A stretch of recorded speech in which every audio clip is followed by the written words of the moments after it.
என்னாளுடைய சிவனே போற்றி, எந்நாட்டவர்க்கும் இறைவா போற்றி. அண்ணாமலையம் அண்ணா போற்றி, கண்ணாறுமுதற்கடலே போற்றி, ஏகம்பத்துரை எந்தாய் போற்றி, பாகம் பெண்ணுருவானாய் போற்றி, காவாய் கனகத்திரளே போற்றி, கைலை மலையானே போற்றி போற்றி. எல்லாம் வல்ல எங்கள் ஏகம்பப் பெருமானுடைய திருவடிகளை நான் மனமடைகளால் முனவினைக் கொள்கின்றேன். அன்பிற்கும் மதிப்பிற்கும் உரிய சிவஞான அருளிர் அறக்கட்டளை ஞானமையா அவர்களே, இப்படி கூப்பிட்டு ரொம்ப நாள் ஆச்சு, 2 வருடமா 2-3 வருடமா ஞானமையா அவர்களேன்னு கூப்பிட்டு ரொம்ப நாள் ஆச்சு. ஆனால் இடையில வந்தோம்,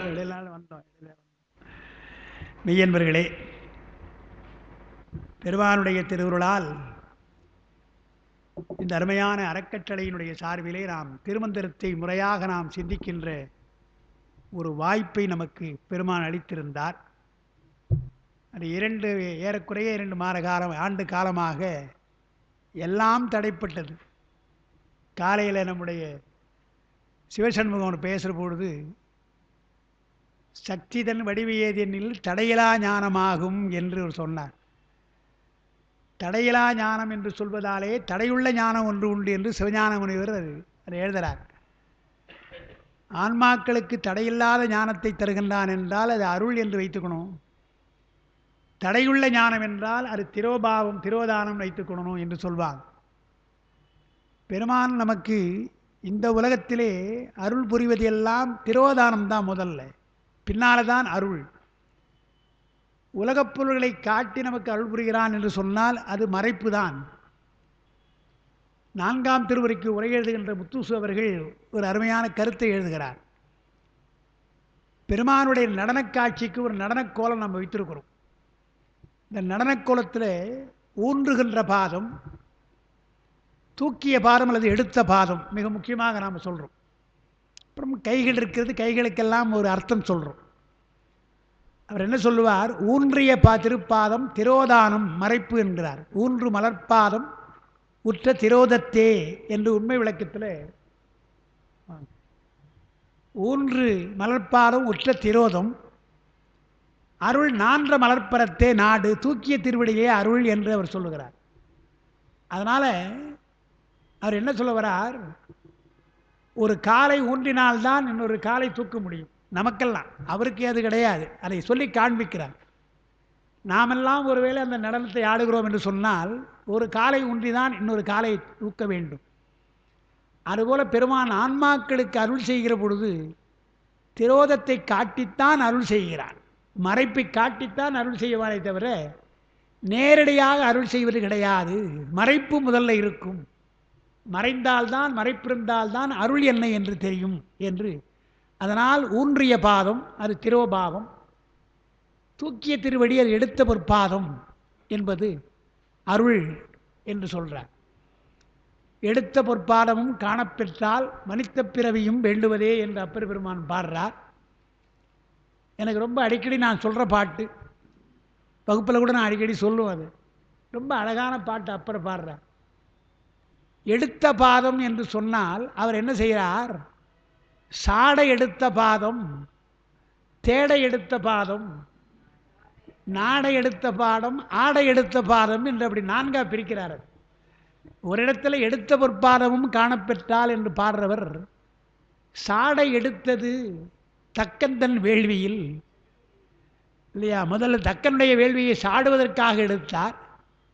நாரணன் மான்முகன் தேடை எடுத்ததுன்னாரு. அந்த பாதம் தேடை எடுத்தது. அப்புறம் காலனை சொல்லுகிற பொழுது வீடை எடுத்தது, காலன் அழியும்படியாக எடுத்தது இடது காலம். எல்லாம் இடக்காலம்தானே. தக்கனை அழித்தது தேடுகின்ற காலனை அழித்ததெல்லாம் இடது பாதம். ஆனால் அந்த இடது பாதம் நமக்கெல்லாம் எப்படி இருக்கிறது என்றால் ஆடை எடுத்த பாதம் என்று சொல்கிறார். ஆடை எடுத்துட்ட பாதம் என்றோ நம்மை ஆட்கொண்டதே என்கிறார். அதனால் அது அருள், தூக்கிய திருவடி என்பது அருள் என்று பார்க்கிறோம். அதனால் நமக்கு தடையுள்ள ஞானம் என்றால் அதை திரோதானம் வைத்துக்கணும். தடையிலா ஞானம் என்றால் அருள் என்று வைத்துக்கணும். சிவஞான அருள்நெறிக்கட்டளே திருமந்திரம் ஒரு 2 ஆண்டு காலம் திரோபாவம் தடையாக இருந்த ஞானம். ஏன்னா அவர் பேரே ஞானப்பிரகாசம், அவர் ஞானம்தான் நாங்கள் சொல்கிறது. தடை தடை தடை இருக்கக்கூடாது என்று அவர் எண்ணுகிறார். என்னால் தடை ஞானம் பின்னாலே இப்பொழுது தடையிலா ஞானம் என்று வருகிறது. அவர் அப்பொழுதே சொன்னார், தொடர்ந்து நீங்கள் வரவில்லை என்றாலும் பரவாயில்லை, எப்பொழுதெல்லாம் நீங்கள் காஞ்சிபுரத்துக்கு வருகிறீர்களோ அப்பொழுதெல்லாம் இந்த அறக்கட்டளை மறக்காதீங்க, எனக்காக நீங்கள் வர வேண்டாம்னு அவங்க ரொம்ப படிவாக அவங்க கேட்டுட்டாங்க. அது கேட்டார் போல தான் நானும் இங்கே வந்தால் இங்கே வந்துடுறது. இப்படி தான் 2-3 வரையாக அங்கே வந்து பேசுகிறேன்னு சொன்னால் இடையிலே திருமந்திரம் நின்று போயிருந்தது. இருந்தாலும் நின்ற பாடங்களையெல்லாம் நம்ம நோட்ஸ் அவங்க அப்படியே வச்சுருந்தாங்க, குறிப்புகளெல்லாம் வச்சுருந்தாங்க. அதை வைத்து நாம் நடத்தினோம். தொலைபேசியோடு அவங்க என்ன சொன்னாங்க, பெரியாரை துணைக்கோடல்னு ஒரு பகுதி இருக்குது, அது முடிஞ்சால் 2ஆம் தந்திரம் முடிஞ்சிடும், எனவே நீங்கள் இந்த நாளில் நீங்கள் முடித்தா நல்லதுன்னு கேட்டுக்கொண்டார்கள். அது பெருமான் திருவருள். நாளைக்கும் எனக்கு ஒரு ஓய்வு வந்துடுச்சு. இந்த ஆன்லைன் கிளாஸு வேண்டாம்னு சொல்லிட்டாங்க, சரியாக வரல, அந்த சிக்னல் சரியாக வரல, அதனால் வீணாக அங்கே எடுக்கவே. இன்றைக்கி வந்தது, பிற்பகல் நல்லா வருது, இரவு நேரத்தில் வரல. அதனால தான் 2 வேளையும் வைத்துக்கொள்ளலாம் தான் 2 நாள் நான் சொன்னேன். அதனால் இன்றைக்கு நான் வந்து பெரியாரை துணைக்கோடலை நாம் பார்த்துட்டா நாளைக்கு 3ஆம் தந்திரத்தை ஆரம்பித்து வச்சுருவோம். அஷ்டாங்க யோகம்னு ஆரம்பிச்சிடுவோம். ஆரம்பித்து பின்னால் நாம் அவ்வப்பொழுது வந்து நடத்தலாம். அதுவும் உண்மைதான் இல்லையா? நான் வருகின்றவர்களே அந்த யோகத்தையே இருந்தீங்கன்னா பின்னால் அந்த யோகம் கலைந்து நாம் கேட்கலாம். அதனால் இங்கே 2ஆம் தந்திரம் நாம் திருமந்திரத்தை நான் இவ்வளோ தூரம் வந்திருக்குது எனக்கு நினைவில்லை. வாங்க, திருமந்திரம் நாம் நடத்தணும் ஞாபகம். நான் கேட்டால் எல்லாம் நடத்திக்கும் சார், இதெல்லாம் வந்துடுச்சுன்னு சொல்கிறாங்க. எல்லாம் முடிஞ்சு சிவநிந்தனையும் கூடாது, மகேஸ்வர நிந்தனை, எல்லாம் குரு நிந்தை, இதையெல்லாம் நாம் முடிச்சிருக்கிறோம். திருமந்திரத்தில் நீங்கள் பார்க்கிற பொழுது பூசை என்று சொல்கிறதை 3 பூசையாக சொல்கிறார்.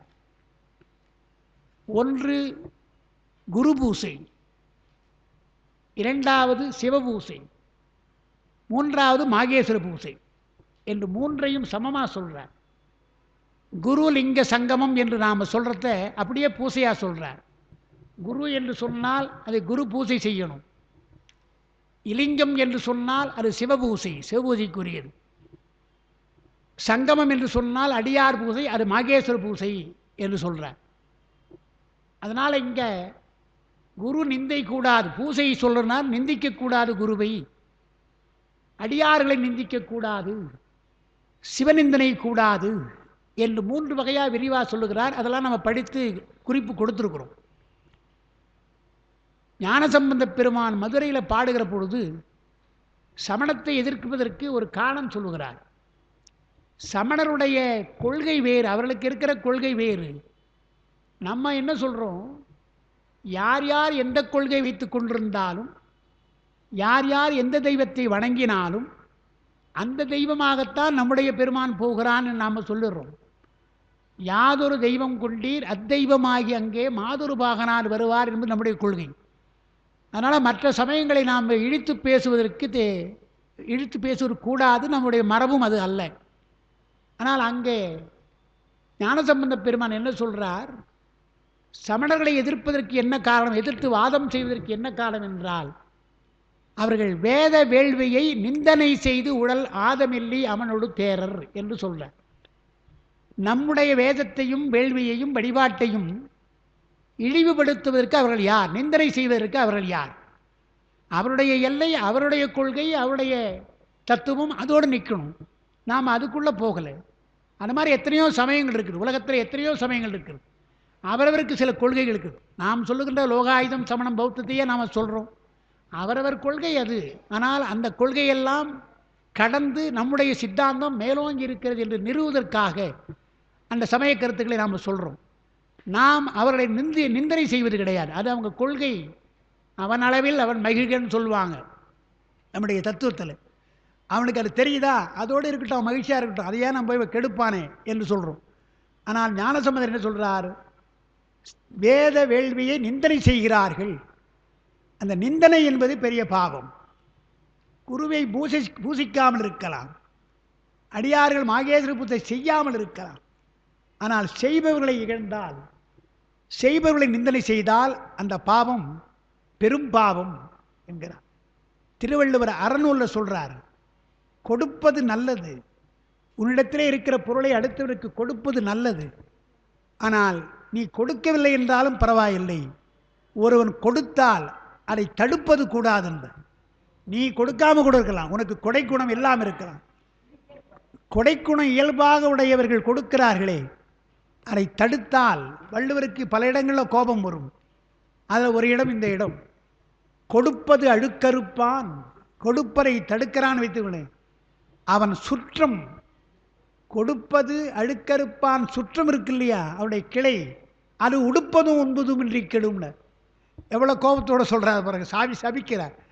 உடுப்பதும் இருக்காது உண்பதும் இருக்காது அவனுக்கு, யாருக்கு? அவங்க சுற்றத்தாருக்குன்னு எழுதுகிறார்.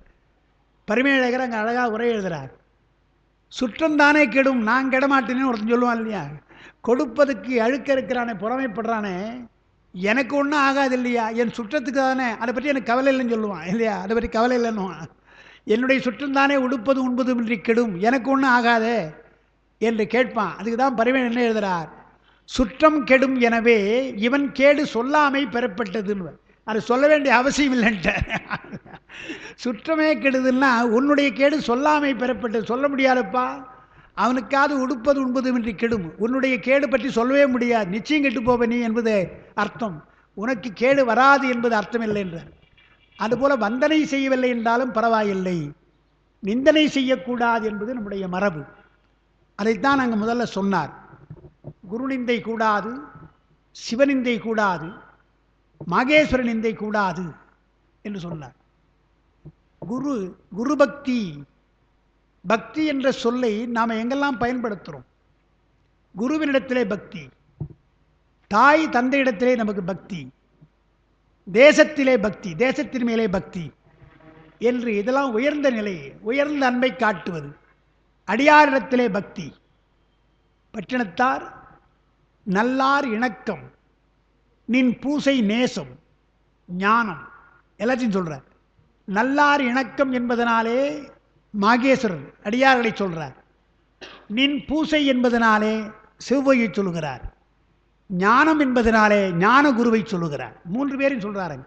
நல்லார் இணக்கமும் நின் பூசை நேசமும் ஞானமும் அல்லாது வேறு நிலையுள்ளதோ என்கிறார். அதனால் இந்த 3ம் சைவத்தில் மிக முக்கியமான ஒன்று. குரு சிவம், குருவே சிவம் சொல்கிறோம், நாம் அடியார்களே சிவம் என்று நாம் சொல்கிறோம், சிவனடியார்களே சிவம் என்று நாம் சொல்கிறோம். எனவே அவளை மாகேஸ்வரன் சொல்வாங்க. மகேஸ்வரன் என்பது வேறு, மாகேஸ்வரம் என்பது வேறு. மகேஸ்வரன் என்று சொன்னால் பெருமானே அந்த ஈஸ்வர நிலையே இருக்கின்றான், மகேசனாக இருக்கிறான், அது அவனை குறிப்பது, பெருமானை குறிப்பது. மாகேஸ்வரம் என்றால் மகேஸ்வரனை தன்னுடைய நெஞ்சத்திலே வைத்துக் கொண்டிருக்கிறார்கள், அவர்கள் மாகேஸ்வரர்கள். மகேஸ்வரனை இடமாக கொண்டிருக்கின்றார்கள். மகேஸ்வரன் அடியாருடைய நெஞ்சத்தை இடமாக கொண்டிருக்கிறான் என்பதாலே அவர்கள் மாகேஸ்வரன் சொல்வாங்க. சிவலிங்கத்தை பார்க்கிற பொழுது என்ன பாவனை வர வேண்டும் என்று சொல்லியிருக்கிறார்கள். சிவலிங்கத்தில் பார்க்கிற பொழுது நாம் பார்ப்பது சிவலிங்கம் தான், ஆனால் நம்முடைய மனசில் அது சிவம் என்ற பாவனை வர வேண்டும். சிவலிங்கம் தான், அது அடையாளம்தான். அதை பார்க்கிற பொழுது நம்முடைய அகத்திலே இருக்கிற சிவம் அல்லவா அங்கே இருக்கிறது என்று அந்த சிவோகம் பாவனை நமக்கு மனசில் வரணும். அடியார்களை ஏன் வணங்குகிறோம் என்றால், அடியார்கள் எப்பொழுதுமே தம்முடைய மனசிலே சிவனை வைத்துக் கொண்டிருப்பவர்கள். எனவே எப்பொழுதுமே சிவனை வைத்துக் கொண்டிருக்கின்ற அந்த மாகேஸ்வர மூர்த்தத்தை நாம் வணங்க வேண்டும் என்று அடியார்களை வணங்குவதற்கு ஒரு காரணம், சிவலிங்கத்தை வணங்குவதற்கு ஒரு காரணம். இந்த 2 பூசையும் சொல்லிக் கொடுக்கிற குரு அல்லவா, எனவே குருவை வணங்க வேண்டும் என்று இப்படி நமக்கெல்லாம் பல வகையிலே விளக்கியிருக்கிறார்கள். அந்த பகுதி அதோடு நமக்கு 2ஆம் தந்திரத்தை நாம் முடித்தோம். இன்று நாம் பார்க்க வேண்டிய பகுதி பெரியாரை துணைக்கோடல். உங்களுக்கு அந்த குறிப்பு கொடுத்துருக்கிறேன், பெரியாரை துணைக்கோடல் என்று. பெரியார் என்றால் யார் என்பதை நம்முடைய திருக்குறளில் இதே அதிகாரம் வருகிறது. திருமந்திராசிரியர் திருமூலர் அந்த முதல் தந்திரம் 2வது தந்திரங்களில் திருக்குறளில் என்ன அதிகாரம் இருக்கிறதோ அந்த அதிகார பெயரை வைத்து எழுதுகிறார். அந்த அதிகார பெயர் உள்ளே கருத்து வேறவா இருக்கும். திருவள்ளுவர் சொல்லுகின்ற அதிகார கருத்து வேறவா இருக்கும். அதிகார பெயர் மட்டும் எடுக்கிறார் திருமூலர், ஆனால் அந்த கருத்து அல்ல. திருவள்ளுவர் சொல்லுகின்ற இந்த கூறியது கூற அவர் சொல்ல, சமயம் சார்ந்த, சைவ சமயம் சார்ந்த அந்த கருத்துக்களை அந்த தலைப்பில் சொல்கிறார். தலைப்பு தான் அவருடையது. அதனால் பெரியாரை துணைக்கோடு என்று அங்கே சொல்வது என்பது அரசனுக்கு சொல்கிறது. இங்கே அப்படி அல்ல. இங்கே பெரியார் என்றால் யார் என்றால் அடியார்கள் என்று அந்த அர்த்தத்தில். அங்கே எல்லாம் அமைச்சர்கள் மற்ற சான்றோர்களை சொல்கிறார் வள்ளுவர் பெரியார். ஆனால் இங்கே பெரியார் என்று சொன்னால் அடியார்களைத்தான் சொல்கிறார் என்று அந்த கருத்தை நினைவு வைத்து கொண்டு தான் இந்த அதிகாரத்தை நாம் அணுக வேண்டும். உங்களுக்கு கொடுத்துக்கிற குறிப்பில் ஒன்று கொடுத்துருக்குறேன். அது பரிமேலருடைய உரை, அதுக்காக அதை கொடுத்துருக்குறேன். பெரியாரை துணைக்கோடல். பெரியார் என்றால் பேரறிவு உடையவர்கள். பெரியார் என்ற சொல்லுக்கு பரிமேலகர் என்ன எழுதுகிறார் வரை பேரறிவு உடையவர் என்று எழுதுகிறார். மூவிரு குற்றங்களை நீங்கியவர்கள், 6 குற்றங்களை நீங்கியவர்கள் என்கிறார். பெரியார் என்றால் 6 குற்றங்களை நீங்கியவர். அந்த 6 குற்றங்கள் என்ன என்றால் அது அங்கே எழுதியிருக்கிறோம். காமம், குரோதம், லோபம், மோகம், மதம், மாச்சரியம் என்ற 6 அறுவகை குற்றம் என்று எல்லாரும் திருமுறைகள் கூட ஞானசம்பந்தர் கூட அறுவகை குற்றம் சொல்கிறார். அறுவகை குற்றம் என்று சொல்வது ஒரு மரபு. வேத நெறியிலே பஞ்சக்கிலேசம் என்று 5ஆ சொல்கிறாங்க. அது 5ஆக சொல்கிறார்கள். 6 வகை குற்றத்தை 5ஆ சொல்கிறாங்க, பஞ்சக்கிலேசம் சொல்கிறாங்க. வள்ளுவர் என்ன செய்தார்? 6 குற்றம் அல்லது 5 குற்றமாக இருப்பதை 3ஆ அடக்கிட்டார். காமம், வெகுளி, மயக்கம் என்று 3ஆ அடக்கியிருக்கிறார். காமம், வெகுளி, மயக்கம் இம்மூன்றன் நாமம் கெட கெடும் நோய் என்று ஒரு குறள். நான் முழுமையாக எழுதலை. காமம், வெகுளி, மயக்கம். மயக்கம் என்பது மோகம் சொல்லுவாங்க, வடமொழியில் மோகம்னுவாங்க, அது மயக்கம். வெகுளி என்பது கோபம். காமம் நமக்கு தெரியும், விருப்பம். முறை கடந்த விருப்பத்தையும் காமம்னு சொல்லுவோம். குற்றமாக வருகின்றது காமம் என்றால் அது இதுதான் நாம் சொல்கிற குற்றம். பொதுவாக விருப்பம் என்பதை நாம் குற்றமாக சொல்கிறது கிடையாது. மனதிலே தோன்றுகின்ற விருப்பம் இருக்கு இல்லையா, நல்ல விருப்பம் அல்லது மனை மேல் இருக்கிற விருப்பம், அதெல்லாம் காமம்னு சொல்கிறது கிடையாது, அது குற்றம் அல்ல. ஆனால் முறை சாராத காமம், இன்பம் இருக்குல்ல, இன்ப உணர்வு, அதுதான் காமம்ன்றான், அது குற்றம். இப்போ ராவணனுக்கு வந்தது இசைதை மேலே வந்தது காமம். அதுபோல் வைத்துக்கணும். இப்போ காமம், வெகுளி, மயக்கம் இம்மூன்ற நாமம் கிடக்கெடும் நோயின்றார். இந்த நாமம் என்ற வார்த்தை தமிழில் இருக்குது, வடமொழியிலும் நாமம் என்ற வார்த்தை இருக்குது. வடமொழியில் நாமம் என்று சொன்னால் பெயர்னு அர்த்தம். வடமொழியில் நாமம் துமாரா நாம் கியாகைன்னு கேட்குறாங்க. ஐயா ஹிந்தி நல்லா பேசுவாங்க அவங்க எல்லாம். அவங்க ஃப்ளைட்டில் இருந்ததுனால அவங்க எல்லா வடமொழியில் அதான் அங்கே இருந்தாங்க. அதாவது உன்னுடைய பெயர் என்ன என்றால் அந்த நாமம் என்று, அதுதான் நாம் அப்படின்றாங்க வடமொழியில். அந்த நாமம் என்றால் பெயர் என்று அர்த்தம் பண்ணிங்கன்னா அது வடமொழி. ஆனால் தமிழாகவே நாமம் என்றால் அச்சம்னு அர்த்தம். நாமம் என்ற சொல்லுக்கு அச்சம்னு அர்த்தம்.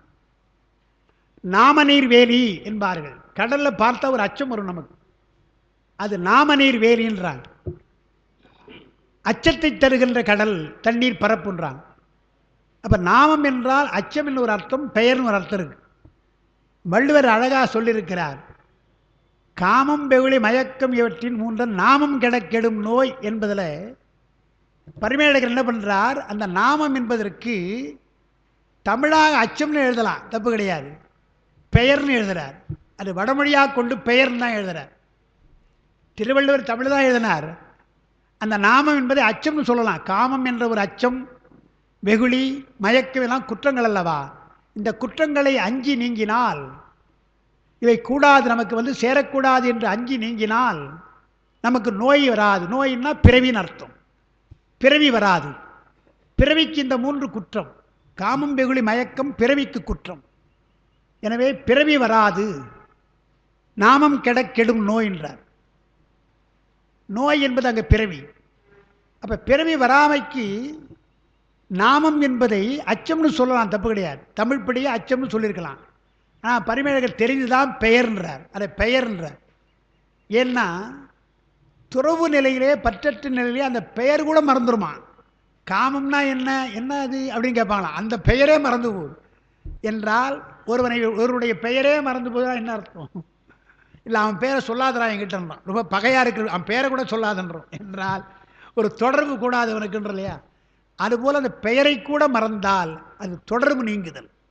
அதனால்தான் அப்பர் பெருமான் தன் நாமம் கெட்டாள்ன, தன்னுடைய பெயரே கெட்டாள்ன்ற, தன்னுடைய பெயரே மறந்து போனால் நமக்கு தொடர்பு என்பது பெயர்தான் முதல் தொடர்பு. அந்த தொடர்பையே மறந்து போய் பெருமானை எண்ணுகிறாள் என்றுதான் தன் நாமம் கெட்டால் தலைப்பட்டால் நங்கை தலைவன் தாளே என்றார். எனவே பெயர்னு எழுதுகிறார். 3 குற்றங்களுடைய பெயர் நீங்கினால் பெயர் கூட நீங்க வேண்டும், அது என்னன்னு தெரியக்கூடாது. அப்படிப்பட்டவர்களெல்லாம் சான்றோர்கள், அவளுக்கு பிறவி கிடையாது என்று வள்ளுவர் சொல்கிறார். அதான் மூவிரு குற்றம், அதை நாங்கள் எழுதியிருக்கிறேன்.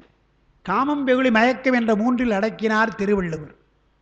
அப்புறம் அரசன் தன் நாட்டில் இக்குற்றங்கள் நீங்க இவை தம்மிடம் இல்லாத பெரியோரை துணை கொள்ள வேண்டும்.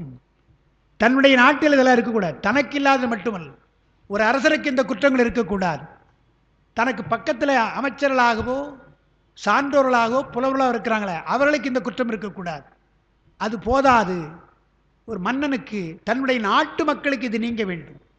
இந்த குற்றங்கள் நீங்குதான் ஆள வேண்டும். அதற்கு யார் துணை என்றால் பெரியோர்களை துணை கொள்ள வேண்டும் என்று பெரியாரை துணைக்கோடல்னு சொன்னார். அங்கே பரிவேழகர் நல்லா எழுதுகிறார், உரை அவங்க எழுதியிருக்கிறேன். அரசர்க்கும் அங்கங்கட்கும் மானுட தெய்வ குற்றங்கள் வராமல் காத்தற்கு உரியார். மானுட குற்றம் தெய்வ குற்றம் என்று எழுதுகிறார். ஆதி பௌதிகம், ஆதி ஆன்மீகம், ஆதி தெய்வீகம் சொல்கிறோம் இல்லையா? அல்ல, ஆதி தெய்வீகம் என்பது தெய்வ குற்றம், ஆதி ஆன்மீகம் என்பது மானுட குற்றம். மானிடர்களாலே வரக்கூடாது. தன்னுடைய குடிமக்களுக்கு மற்ற பகைவர்களாலே, பிற நாட்டு அரசர்கள் பகைவர்களாலே வரக்கூடாது, துன்பம் வரக்கூடாது, தெய்வ குற்றம் வரக்கூடாது. இது ரெண்டும் மிக முக்கியம். நம்முடைய தமிழ்நாட்டு அரசர்கள் தான் கோயில்களை நிறைய கட்டினாங்க. ஏன்னா தெய்வ பூசை முக்கியம். இவரே சொல்வது போல, முன்னவனார் பூசைகள் முற்றிட்டால் என்ன ஆகும்? மன்னருக்கு தீங்குளர், அரசனுக்கு தீங்கு வரும், வாரி வளங்குன்றும் கண்ணம் களமும் கலற்றுன்றார், திருடு அதிகமாக போகும், இப்போ மன்னனுக்கு தீங்கு வரும்னார். எனவே அந்த காலத்தில் தமிழ் மன்னர்கள் கோயிலுக்கு முக்கியத்துவம் கொடுத்தார்கள் என்று பார்க்கிறோம். புறநானூற்றில் ஒரு புலவர் பாடுகிறார், ஒரு அரசனை பற்றி பாடுகிறார். நீ நகர்வலம் செய்கிற பொழுது, ஊர்வலமாக நகர்வலம் வருகின்ற பொழுது வழியிலே உனக்கு முக்கட்பெருமானுடைய முக்கட்செல்வனுடைய கோயில் வரும், சிவபெருமானுடைய திருக்கோயில் வரும். அதற்கு முன்னாலே நீ போகிற பொழுது உன் தலைமையில் இருக்கிற வெண்கொற்ற குடை அதை தாழ்த்தி விட்டு வணங்கி செல் என்று பாடுறார். சிவபெருமானுடைய கோயிலுக்கு செல்லுகிற பொழுது குடைவை பிடிச்சிட்டு போகாது, அவன்தான் பெருமான் தான் தலைவன். அவனுக்கு முன்னாலே நீ போகிற பொழுது குடையை இறக்கி விட்டு வணங்கி கொண்டு போ என்று பாடுறாருன்னா, புலவர்கள் எல்லாம் அரசர்களுக்கு அப்படி வழிபாட்டை சொல்லியிருக்கிறார்கள்.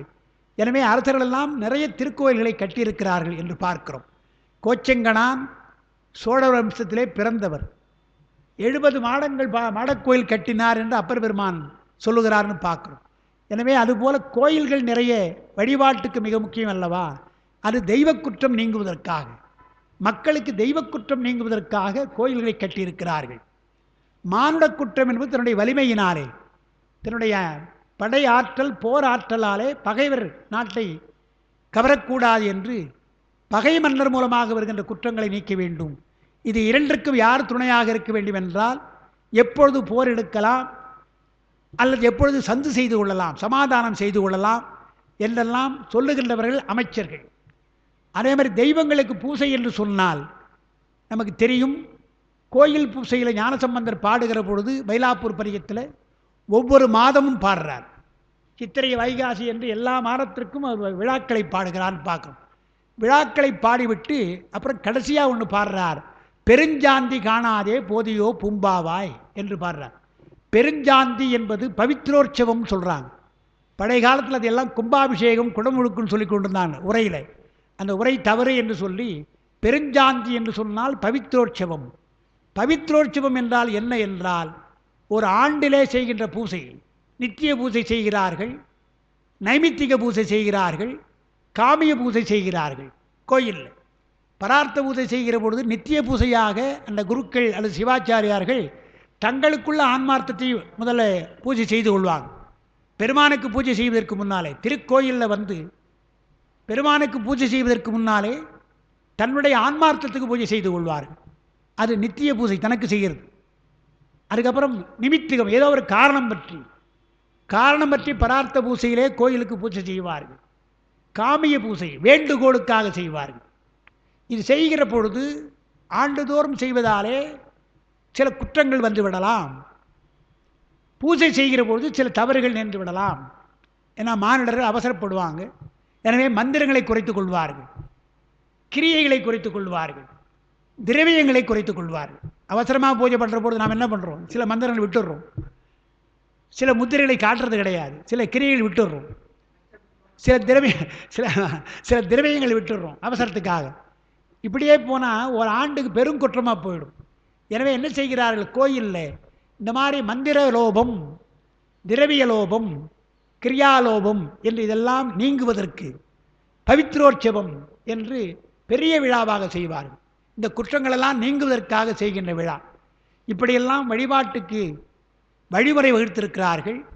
நம்முடைய பழைய மன்னர்கள் எல்லாம் நீங்கள் பார்த்தீங்கன்னா எத்தனையோ கோயில்களை கட்டியது மட்டுமல்ல, நிபந்தங்கள் கொடுத்துருக்கிறாங்க. கோயிலை பராமரிக்கின்ற அந்தனருக்கெல்லாம் பிரம்மதேயம் என்று நாடு கொடுத்திருக்கிறார்கள், ஊர் கொடுத்திருக்கிறார்கள். வழிபாட்டிற்கு தேவையானவற்றை எல்லாம் பொற்காசுகளாக நிபந்தங்களை தந்திருக்கிறார்கள். தேவாரம் பாடுகின்றவர்களுக்கு எவ்வளவு, அங்கே நாட்டியம் ஆடுகின்ற பெண்களுக்கு எவ்வளவு என்றெல்லாம் இன்றைக்கி கல்வெட்டில் பார்த்தீங்கன்னா கோயில் பரிபாலனம் என்பது அவ்வளவு சிறந்ததாக இருந்திருக்குன்னு பார்க்கணும்.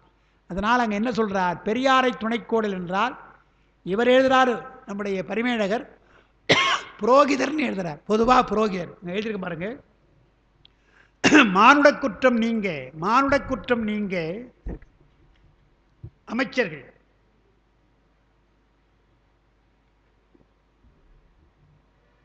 மானுட குற்றம் நீங்க அமைச்சர்கள், தெய்வ குற்றம் நீங்க புரோகிதர்னு எழுதுகிறார்.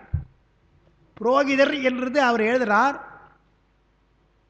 அந்த கீழே ஒரு குறிப்பு நான் எழுதியிருக்கிறேன். சைவ மரபில் புரோகிதர் கூறப்படவில்லைன்னு எழுதியிருக்கிறேன். தந்தையாருடைய திருமந்திரத்தின் உரையிலே ஒரு குறிப்பு வருகிறது. புரோகிதர்கள் என்பவர்கள் வேத நெறிப்பட்டவர்கள். சைவ நெறிலே சிவநெறியிலே செய்கின்ற சடங்குகளுக்கு சைவ குடும்பங்களிலே அவர்கள் வரக்கூடாது, சிவாச்சாரியர்கள் தான் வர வேண்டும், அதுதான் நம்முடைய முறை என்று எழுதுகிறார்.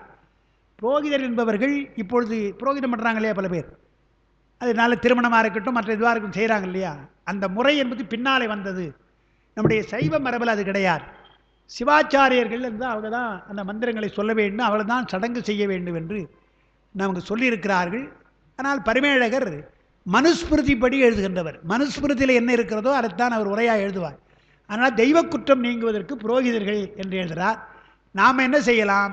தெய்வ குற்றம் நீங்குவதற்கு வழிபாடு, நாமே கூட வழிபாடு செய்யலாம், நாமே வழிபாடு செய்யலாம்னு பார்க்குறோம். நல்ல சிவாச்சாரியர்கள் போன்றவர்களை எல்லாம் வைத்து நாம் பூஜை செய்யலாம் என்று. சிவஞானிகள் என்பவரை தெய்வ குற்றம் நீங்க பயன்படுவர் என்று நம்முடைய மரபில் சிவஞானிகளுக்கு உணவளித்தல், சிவஞானிகளை வழிபடுதல், முன்னே சொன்னது போல அடியார்களை வழிபடுதல், மகேஸ்வர பூஜை செய்தல், இவையெல்லாம் தெய்வ குற்றம் நீங்குவதற்குள்ள முறை என்று பார்க்கிறோம். இதெல்லாம் பெரியாரை துணைக்கோடு என்பதற்கு பரிமேலழகர் திருக்குள்ளே சொல்லுகின்ற அந்த முன்னுரை நமக்கு தெரிய வேண்டும் என்பதற்காக தான் அந்த பகுதியை நான் எழுதியிருக்கிறேன். இதுமேற்பட்டு திருமூலர் திருமந்திரத்தில் 6 மந்திரங்கள் சொல்கிறார். பெரியாரை துணைக்கோடலுக்கு 6 சொல்லுகிறார். அந்த 6 என்ன என்பதை நம்ம ஒன்று ஒன்றா பார்க்கலாம். முதல்ல பெரியாரை துணைக்கோடல் என்று வருதில்லை, அங்க பெரியார் என்பது அடியார்கள், சிறந்த அடியார், சீரடியார்னு சொல்லுவாங்க. அடியார்னு சொல்லாமல் சீரடியார்னு சொல்ல, வழிகாட்டக்கூடியவர்கள், அருளாளர்கள்.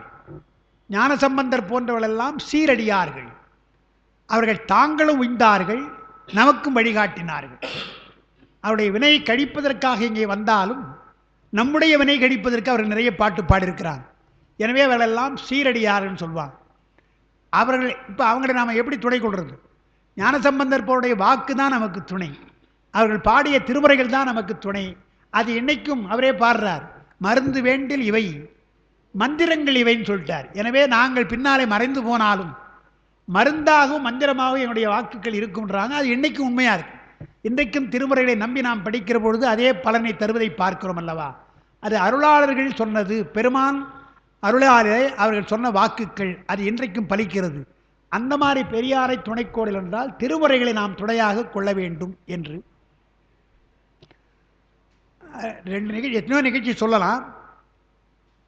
தர்மயாதிரம் பிரச்சார நிலையத்தில் நம்முடைய 12 திருமுறை இருக்கு இல்லையா, தர்மயாதின பிரச்சார நிலையத்தில் உரையோடு போட்டால் இப்போ இல்லை, விற்று போச்சு. அதை வாங்குவதற்கு ஒருத்தர் வந்தாராம், காரில் வந்து இறங்குகிறார். அந்த விற்பனையாளர் எனக்கு சொன்னார். அதை நான் அப்போ வர அங்கே பேச வகுப்பு எடுக்க போவேன். அந்த சொன்னார் அவர், ஒரு காரில் வந்து இறங்குகிறார், கொஞ்சம் வசதியானவர், நல்லா தெரியுது, பார்த்த உடனே தெரியுது. ஐயா இங்கே திருமுறை விற்கிறாங்களாமே, கொடுக்குறாங்களாமே, எங்கேன்னு கேட்குறார். வாங்கய்யான்னு. நான் எவ்வளோ கொடுக்கணும்னு கேட்டிருக்கிறார். அவர் என்ன சொன்னாராம், அதுக்கு விலை 6000 அப்படின்னாராம். உடனே சொன்னாராம், அதுக்கு விலை சொல்லாதீங்கன்னாராம். திருமுறைக்கு விலை சொல்லாதீங்க, அவர் விலைன்றார். எனக்கு என்ன வாங்கினார், வியாபாரம் தானே பண்ணுறார். வாங்க வந்த இடத்துல 6000 ரூபான்னு, அதுக்கு விலை 6000ன்னு, திருமுறைக்கு விலை சொல்லாதீங்க என்று சொல்லி 6000 கேட்டதை 10,000 கொடுத்தாராம். இதை திருமுறைக்கு என்று வைத்துக் கொள்ளுங்கள், நீங்கள் சொல்கிற 6000 கொடுத்தா நான் விலை வாங்கி கொடுக்குற மாதிரி ஆகிடும். அதுக்கு ஒரு விலை நிர்ணயித்தாயிடும். நீங்கள் விலை நிர்ணயிக்கலாம், அது சரிதான், எல்லாரும் 10,000 கொடுக்க முடியாது. ஆனால் என்னை பொறுத்தவரை அதுக்கு விலை கொடுக்கக்கூடாது, அது விலை இல்லாதுன்னு சொல்லி 10,000 ரூபாய் கொடுத்து வாங்குகிறார். 2 பகுதியாக இருக்கு இல்லையா, காரில் கொண்டாந்து வைக்கிறேன்றாங்க, நீங்கள் வைக்காதீங்கன்ற, எங்கிட்ட கொடுங்கன்றார். எடுத்து தலைமையில் வச்சுக்கிட்டாராம். தலைமையில் வைத்து கொண்டு அந்த காரில் வைத்து கொண்டு போனாரியா. அவ்வளோ பெரிய பக்தியாளராக இருந்தாலும் ஒரு விஷயத்தை சொன்னேன். விலை போட அன்பளிப்பு அதான் சொல்லுவாங்க, அன்பளிப்புன்னு சொல்லுவாங்க. அதனால் எதுக்கு சொல்கிறேன், திருமுறை என்று சொன்னால் அப்படி அதை அணுகிறான் இல்லையா, இது விலை அல்ல, விலை கொடுத்து கூட வாங்க முடியாது என்று. விலை போட்டு வாங்கவா முடியும் கல்வி என்றார் பாரதிதாசன். கல்விக்கு சொல்கிறார், விலை போட்டு வாங்கவா முடியும் கல்வின்னார். அதுபோல் திருமுறைகளுக்கு விலை கிடையாது என்று ஒரு அப்படி காண்பித்தான்னு சொல்லுவாங்க. அதே போல் மறைமலடிகளை பற்றி சொல்லுவாங்க. மறைமலடிகளுக்கு திருமுறையெல்லாம் பிடிக்கும், எல்லாவற்றை காட்டும் பெரிய புராணம் ரொம்ப பிடிக்கும். பெரிய புராணம் ரொம்ப பிடிக்கும் ஒரு. அதனால் அவர் என்ன செய்வாராம், மேசையில் நிறைய புத்தகங்களுமா இருக்குமா, எத்தனை புத்தகம் இருந்தாலும் எல்லாவற்றுக்கும் மேலே பெரிய புராணத்தை வைப்பாராம். பெரிய புராணத்துக்கு மேலே எந்த புத்தகத்தையும் வைக்க மாட்டானாங்க இல்லையா, புத்தகம் தான் அது. ஆனால் பெரிய புராணத்துக்கு மேல் ஒரு புத்தகம் இருக்கக்கூடாது என்று அடுக்குவதிலே கூட, மேசையில் அடுக்கி வைப்பதிலே கூட பெரிய புராணம் தான் மேலே இருக்க வேண்டும். உச்சி மேல் புலவர்கள் நச்சினார்க்கு நீர்னு சொல்லுவாங்க. அதுபோல் பெரிய புராணத்தை தலைமேலே வைத்து தூக்கி தாங்கியவர் என்று பார்க்கிறோம். அதுபோல் திருமுறை மேலே பேரன்பு கொண்டவர்களெல்லாம் நமக்கு வாழ்ந்து காட்டியிருக்கிறார்கள், வாழுகிறார்கள் என்று பார்க்கிறோம். எனவே இது மந்திரம், மருந்து வேண்டில் இவை மந்திரங்கள் இவை என்று பார்க்கும். அதனால் இங்கே பெரியார் என்பவர் யார் என்றால் அருளாளர்கள், சீரடியார்கள். சீரடியார்கள் யார் என்றால் நமக்காக சிவலோகத்திலிருந்து அனுப்பப்பட்டவர்கள், நம்மை வாழ்விப்பதற்காக அனுப்பப்பட்டவர்கள், அவங்க தான் சீரடியார்கள். ஞானசம்பந்தர் முதலாக மாணிக்கவாசகர் வரை அங்கிருந்து வந்தவங்க தான், நமக்காக வந்தவர்கள் தான். அதுபோன்ற பெரியாரை துணை கொள்ளுதல் அல்லது பெரியாருடைய சொற்களை துணை கொள்ளுதல் என்று வைத்துக்கொள்ளும். முதல் பாட்டு பார்க்கலாம். ஓடவல்லார் தமரோடு நடாவுவன், பாடவல்லார் ஒலி பார்மிசை வாழ்குவன், தேடவல்லார் ஒலி பார்மிசை வாழ்குவன், 2 ஒரே மாதிரி இருக்கு. கூடவல்லார் அடி கூடுவன் யானே. இதுக்கு முன்ன ஒரு பாட்டு படிச்சிருக்கிறோம். பாடவல்லார் நெறி பாடகில்லேன், ஆடவல்லார் நெறி ஆடகில்லேன், நாடவல்லார் நெறி நாடகில்லேன், தேடவல்லார் அடி தேடகில்லேன்னு ஒரு பாட்டு பாடியிருக்கார். திருமூலர் இப்படியே பாடுறார். பாடுகின்றவர்கள் என்று சொன்னால் பக்தி உடையவர்கள். தாயுமானவர் சொல்றார், பாகத்தினால் கவிதை பாடி படிக்கவோ பக்தி நெறி சிறிதும் இல்லை என்றார். பாகம் என்றால் பரிபாகம், பக்குவம். பக்குவத்தினாலே நான் உன்னிடத்திலே பாடல் பாடி வழிபட வேண்டும் என்றால் எனக்கு பக்தி இல்லை என்றார். பக்தி இருந்தால் பாட்டு வந்துடும். எனவே பாகத்தினால் கவிதை பாடி படிக்கவோ பக்தி நெறி சிறிதும் இல்லை என்றார் இல்லையா. அதுபோல திருமூலர் என்ன சொல்றார், பாடவல்லார் பக்தியினாலே பாட வல்லார்னா எனக்கு பக்தி இல்லைன்றார். அப்புறம் நாடவல்லார் என்றால் அனுமானத்தினால் அளவைகளாலே நாடுதல், அளவைகளாலே நாடி பார்ப்பது, ஆராய்ந்து பார்ப்பது. எனக்கு தெரியாது, எனக்கு தெரியல.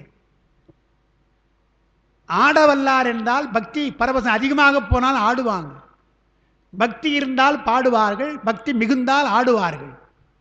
ஆடுவதும் பாடுவதும் என்று எனக்கு நம்ம சொல்லியிருக்காங்க. எனவே அதுவும் எனக்கு தெரியாது. தேடவல்லார், எப்படி தேட வேண்டுமோ அதுவும் எனக்கு தெரியாதே, நான் என்ன செய்யறதுன்னு பாடுறேன். அதைத்தான் இங்கே சொல்றார். அதே மாதிரி தான் இங்கே பெரியாரை துணைக்கூடல்ல ஓடவல்லார் பாடவல்லார் தேடவல்லார்னு பார்க்கிறார். ஒரு 5 மணித்துள்ளினா இடைவெளி விட்டுக்கும், காஃபி கொடுத்துட்டாங்க இல்லையா, அதை சாப்பிட்ருவோம்.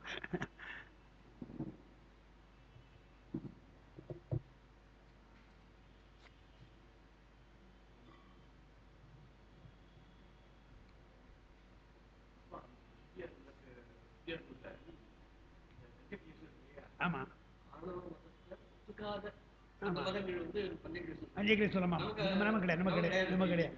சிவஞானம் இடத்துல சொல்றாரு.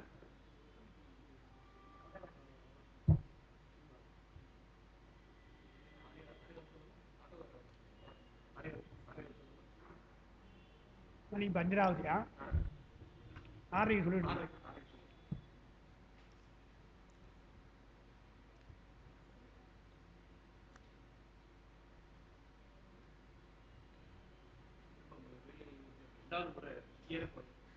அப்படியா? ஓ,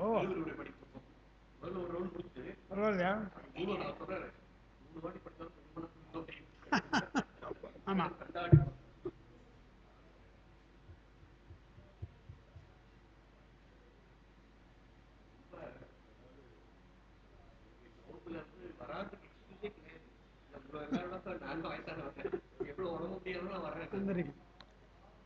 உண்மைதான்.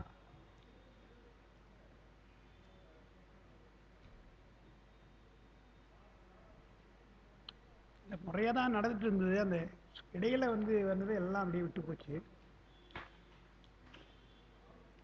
இல்லை, நீங்க சொல்ற மாதிரி இடையில அப்படி நடத்துறீங்களா, அது நல்லதுதான். ஆமா, இல்லை இது எடுக்கும். ஆமா ஆமா, தவறு கிடையாது. ஆமா,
சாப்பிடும் சாப்பிடும், மெதுவாக சாப்பிடுங்க, அவசரம்.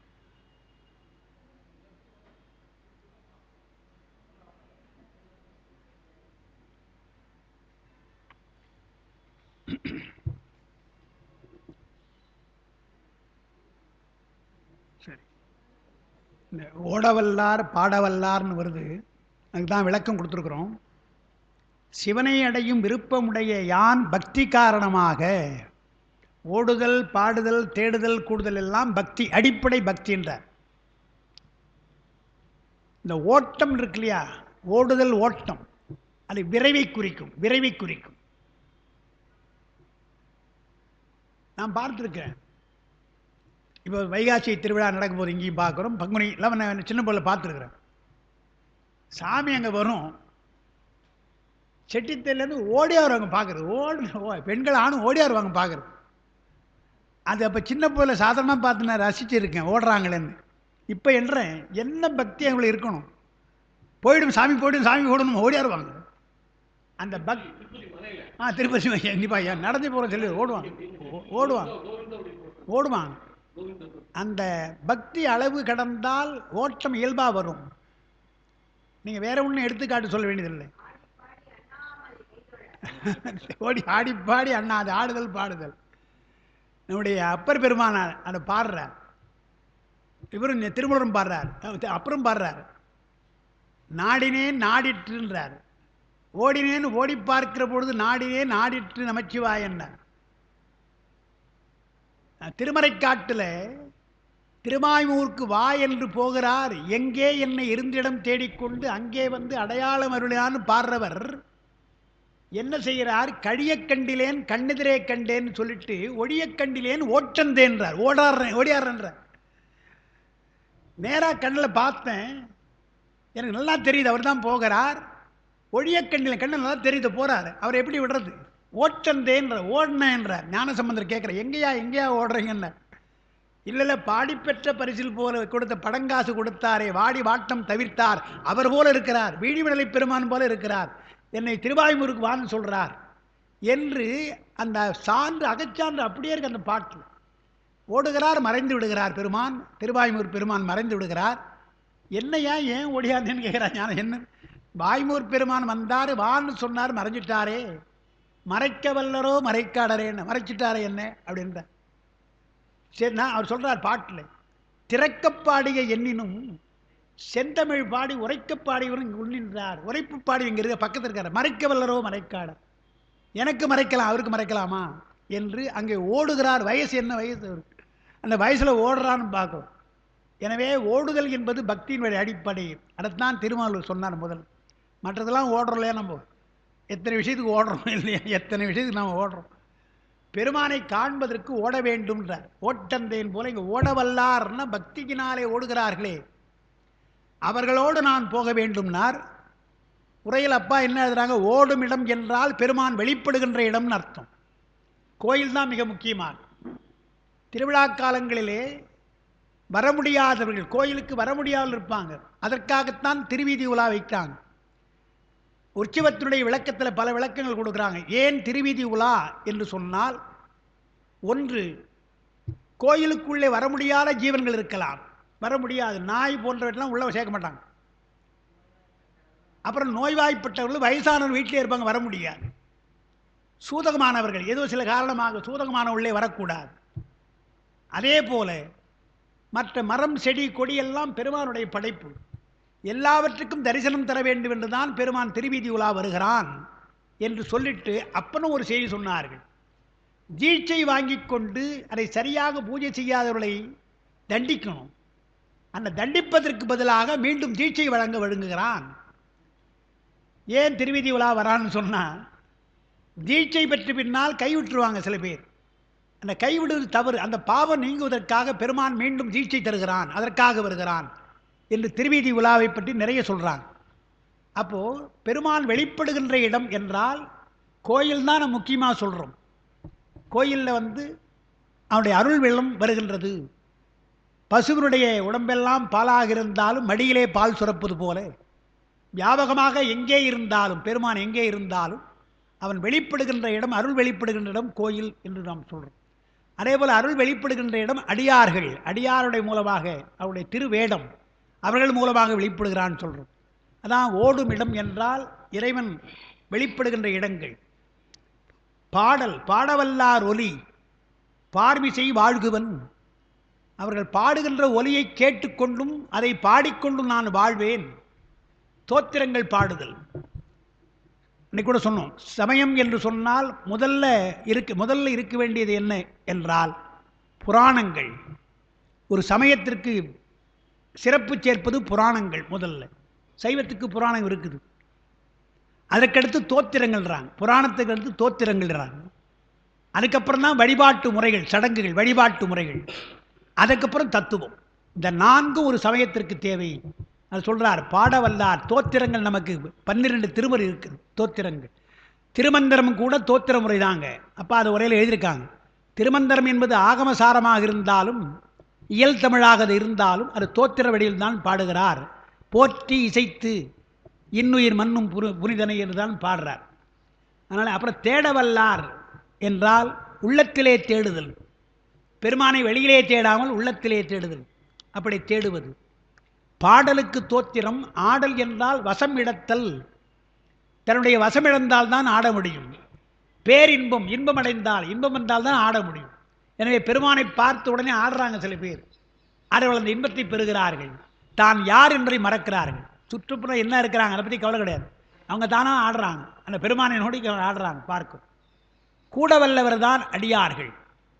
பெருமானோடு பின்னாலே சேர வல்லவர்கள் யார் என்றால் அடியார்கள். அவர்கள் யார் என்றால் பெருமானை வணங்குகிற பொழுது பெருமானே உன்னுடைய திருவடிக்கு நான் சேர வேண்டும் என்று எண்ணுகின்றவர்கள். திருவடிக்கு நான் சேர வேண்டும் என்று எண்ணுகின்றவர்கள் தான் கூட வல்லார்னார். அவர்களோடும் நான் கூடுவேன். பாடுவாரோடும் ஆடுவாரோடும் சேர்ந்து உன்னுடைய திருவடிக்கு யார் வர வேண்டும் என்று விரும்புகிறார்களோ அவர்களோடு நான் சேருவேன் என்று சொன்னார். கூடுதல், அவரோடு சேர்ந்திருத்தல். நல்லார் இணக்கம். இப்போ சொன்ன இல்லையா, நல்லார் இணக்கம் என்று சொன்னேன். அடியார் நடுவுள் நீ இருத்தல். அடியார் நடுவுள் நான் இருக்கிறேன் சொன்னார் இல்லையா. எனவே அடியார் நடுவில் இருக்குமருளை புரியாய் என்பது அடியாரிடத்தில் இருக்கிறது பெரிய வழிபாடு. இறைவனை கூடுபவர்கள் செய்வன என்னென்ன என்றால் ஓடுதல், பாடுதல், தேடுதல் எல்லாம் இருக்கணும். இது எல்லாம் நாம் செய்கிறோம். ஓடுகிறோம், பாடுகிறோம், தேடுகிறோம். இல்லை தேடுகிறோம், எல்லாம் வேற ஒன்றை தேடுறோம். இல்லை வேற ஒன்றை தேடுறோம். ஓடுவது எதற்காக ஓடுறாங்கன்னு தெரியாது. என்னுடைய பேராசிரியர் சொல்லுவார், சென்னையில் வேகமாக போவான், என்னதான் கண்டான்னு தெரியல, எழுந்து கிடுக்கிடுன்னு போவான். அவனை நிறுத்தி எங்கடா போகிறேன்னு கேளுங்க, அவனை தவிர எங்கே போகிறேன்னு தெரியாது, ஆமாட்டும் போகிறான்டான்னு. போகின்ற இடம் தெரியாமல் போகிறான், அவசரமாக போகிறான்னு. அந்த மாதிரி ஓடுவதும் பாடுவதும் தேடுவதும் எங்கே பெருமானை என்றால் அதை தவிர மற்றதெல்லாம் உலகியலுக்காக நாம் ஓடுகிறோம். உலகியல் பொருளை எல்லாம் பாடி பெறுகிறோம். அடுத்தவனை பாடி பெறுகிறோம். மன்னனை பாடுறோம், மக்களை பாடுறாங்க. தேடுவதும் பெருமானுடைய அருளை தேடாமல் மற்ற எல்லாம் தேடுகிறார்கள். அது பெரிய குற்றம்ன்ற. சிவனை அடைய விரும்புவதற்கு யார் உறவு என்றால் அடியவர்கள் தான் உறவு. உறவு என்று சொல்ற பொழுது வேண்டேன்னார், யாரையும் வேண்டேன்னார். அருவினை சுற்றம்னார் மாணிக்கவாது, பயமுறுத்தினார். நம்முடைய வினையால் வருகின்ற சுற்றம்னார். நீ நம்முடைய சுற்றத்தை பார்த்தே நாம் என்னுடைய வினை என்னன்னு தெரியும். நம்ம நல்ல வினை செய்திருக்கிறோமா அல்லது தீய வினை செய்திருக்கிறோமா என்றால் நமக்கு அமைந்திருக்கின்ற சுற்றத்தார் உறவினரை வைத்தே நாம் தெரிந்து கொள்ளலாம். எனவே அடியவர்கள் தான் நமக்கு உறவாக இருக்க வேண்டும் தவிர வேறு யாரையும் நாம் உறவாக கொள்ளக்கூடாது. அதான் சொல்றார். உறவாவார் உருத்திர பல்கணத்தார். 6ஆம் திருமுறையில் அப்பர் பெருமான் என்ன சொல்றார், நமக்கு யார் உறவு? அடியார் தான் உறவுன்னார். அப்பர் பெருமான் சொல்ற பாட்டுக்கு நான் அப்படிதான் அர்த்தம் சொல்றது. விரையில் தீயில் நன் பாலில் படும் நெய் போல் மறையன்றுளன் மாமணி சோதியான். அப்புறம் என்ன சொல்றார், உறவுகோல் நட்டுன்றார். உறவுகோல் நட்டு உணர்வு கயிற்றினால் முருக வாங்கணும். அப்போ உறவுன்னு சொன்ன யார் உறவு என்றால் பெருமான் தான் உறவு. நமக்கு மற்ற எல்லாவற்றையும் உறவையெல்லாம் நீங்கிவிட்டு அவனை உறவாக கொள்ள வேண்டும். என்ன உறவு என்று சொன்னால் பெருமான் நமக்கு ஆண்டான், நாம் அடிமை. அந்த உறவு தாசர், தாச உறவு. அது சரியைக்குள்ள மார்க்கம், தாச மார்க்கம். அல்லது ஞானசம்பந்தரை போல பெருமான் எனக்கு தந்தை, நான் மகன் என்று மகன்மை உறவு, அது சர்புத்திர மார்க்கம். அப்படி கொள்ளலாம், அப்படி உறவாக கொள்ளலாம். சுந்தரரை போல தோழவை கொள்ளலாம், சகமார்க்கமாக இருக்கலாம். மாணிக்க வாசகரை போல அவரை ஞான குருவாகவும் தன்னை ஸ்ரீடனாகவும் பாவிக்கலாம். இதான் உறவுனா. உறவுகோல் நட்டுனா உங்ககிட்ட இருக்கின்ற நீங்கள் பெருமானை எப்படி எண்ணுறீங்களோ அப்படி தான் பெருமான் வருவான். எனக்கு பெருமான் தோழன் அப்படி எண்ணுங்க. உங்களுக்கு அந்த தகுதி இருக்கணும். உங்களுக்கு அவன் ஞான குருவாக வர வேண்டும் என்று எண்ணுங்க. அப்படி உறவுகோல் நட்டு உணர்வு கயிற்றினால் முருக வாங்கி கடைய முன்னிற்பான், உங்களுக்கு முன்னே நிற்பான். அதான் இப்போ யார் நமக்கு உறவு என்றான் அப்படியே பாடுறாரு. சுந்தர தானே பாடுறார். யார் எனக்கு உறவு அமரர்கள் ஏறினா அவர் தானே பாடுறார். எனக்கு யார்ப்பா உறவு, யார் எனக்கு உறவுன்னு பாடுறார். அமரர்களே உன்னை தவிர நான் யாரை சொல்ல போகிறேன்ற. உறவாவார் உருத்திர பல்கணத்தார். உற்றார் யார் உளரோன்னார். உற்றார் என்ற வார்த்தைக்கு என்ன அர்த்தம் என்றால் துன்பத்திலே உதவுகின்றவர்கள் தான், அவங்க தான் உற்றார்னு சொன்னாங்க. உறவு என்பது வேறு, உறவினர் என்பது வேறு. உறுதல் என்று சொன்னால் துன்பம், அது உருத்திரன். அதான் ருத் என்றால் தூக்கம், ருத் என்றால் துன்பம், துக்கம், அதை நீக்கி வரும் ருத்ரன். உறுதல் என்று சொன்னால் ஊறு, ஊறு இடையூறுன்னு சொல்கிறோம் இல்லையா, ஊறு வந்தது அப்படின்றோம், இடையூறு. சுந்தர பெருமான் ஏகம்பத்தை பாடுற பொழுது உற்றவர்க்கு உதவும் பெருமானேன்னு பாடுறார். உற்றவர் என்று சொன்னால் துன்பப்பட்டவர்கள், துன்பப்படுகின்றவர்கள். உற்றவர்க்கு உதவும் பெருமானை என்று பாடுறார். அதான் உற்றார். ஒரு துன்பம் வந்தால் அதை களைவதற்கு துணையாக வரணும், அவங்க தான் உற்றார்.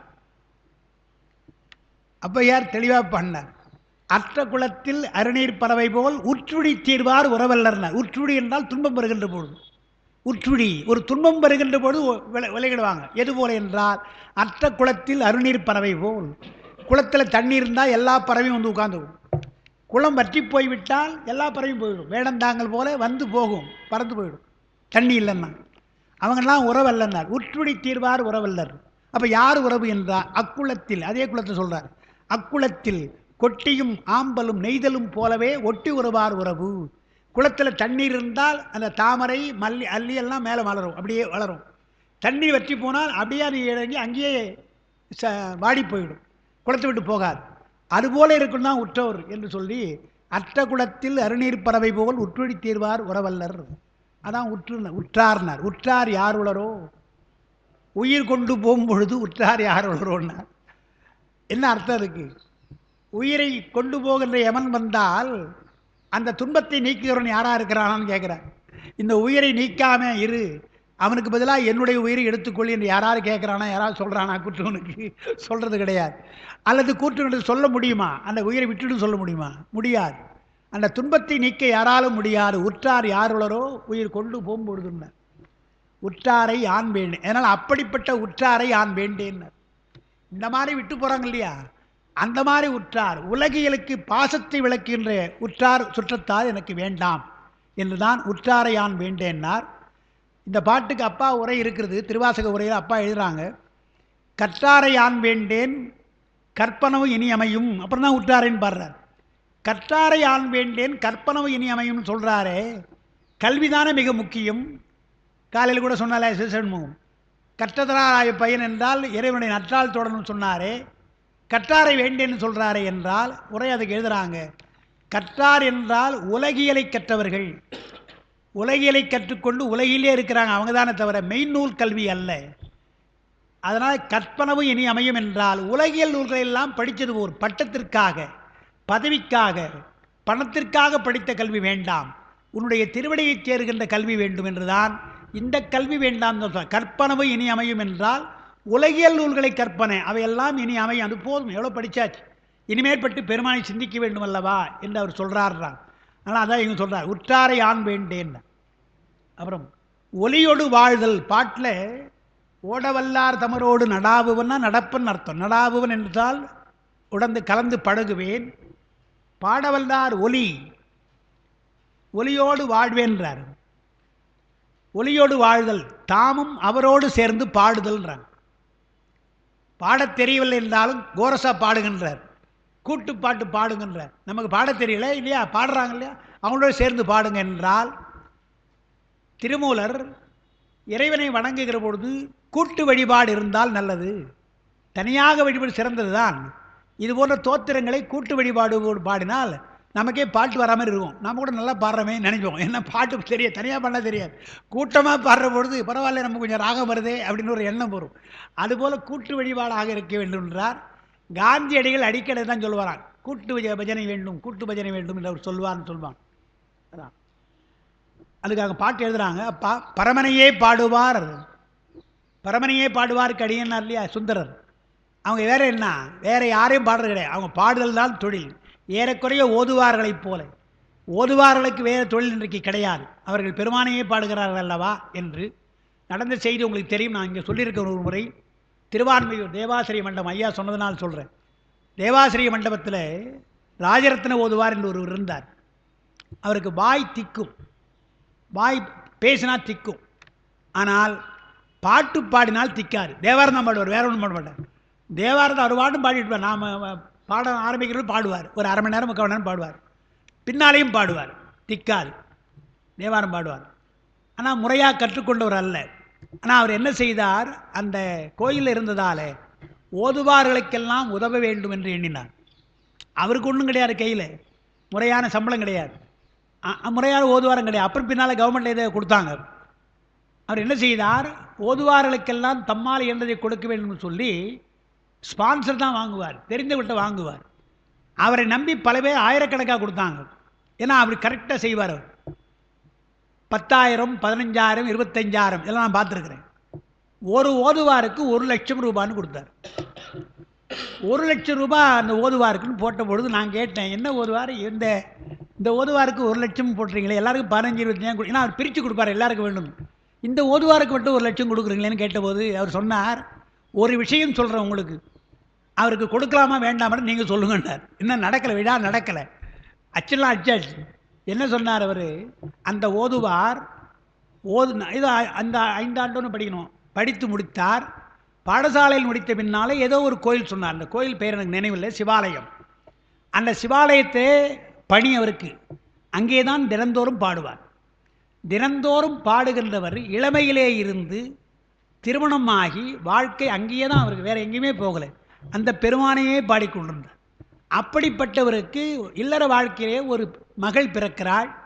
மகள் பிறந்து திருமணத்திற்கு உரியவள் ஆகிறாள். திருமணம் இருக்குது, திருமண நாள் அன்னைக்கு.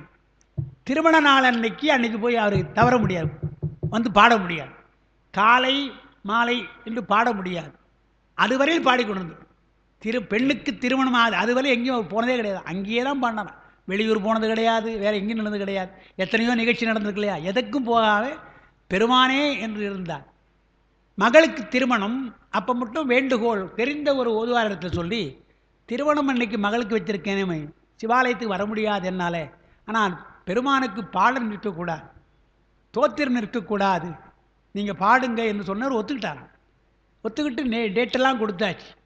கொடுத்துட்டு திருமணம் நடக்க போகிறதுக்கு நாளை மறுநாள் நடக்க போகிற திருமணம் முன்னால் அந்த ஓதுவார் சொல்கிறாராம், என்னால் வர முடியாது, அந்த நாளில் என்னால் போய் பாட முடியாது, என்னால் நீங்கள் ஒரு நாள் தானே விட்டுருங்க என்று அதை சாதாரணமாக அலட்சியமாக சொல்லியிருக்கிறார். சரின்னு கேட்டுட்டார். பெருமானுக்கு இது சம்மதமில்லை, அடுத்தவன் வந்து பாடுவது பெருமானுக்கு சம்மதமில்லை அவர் எடுக்கிறார், மனசில் அப்படி எடுக்கிறார்.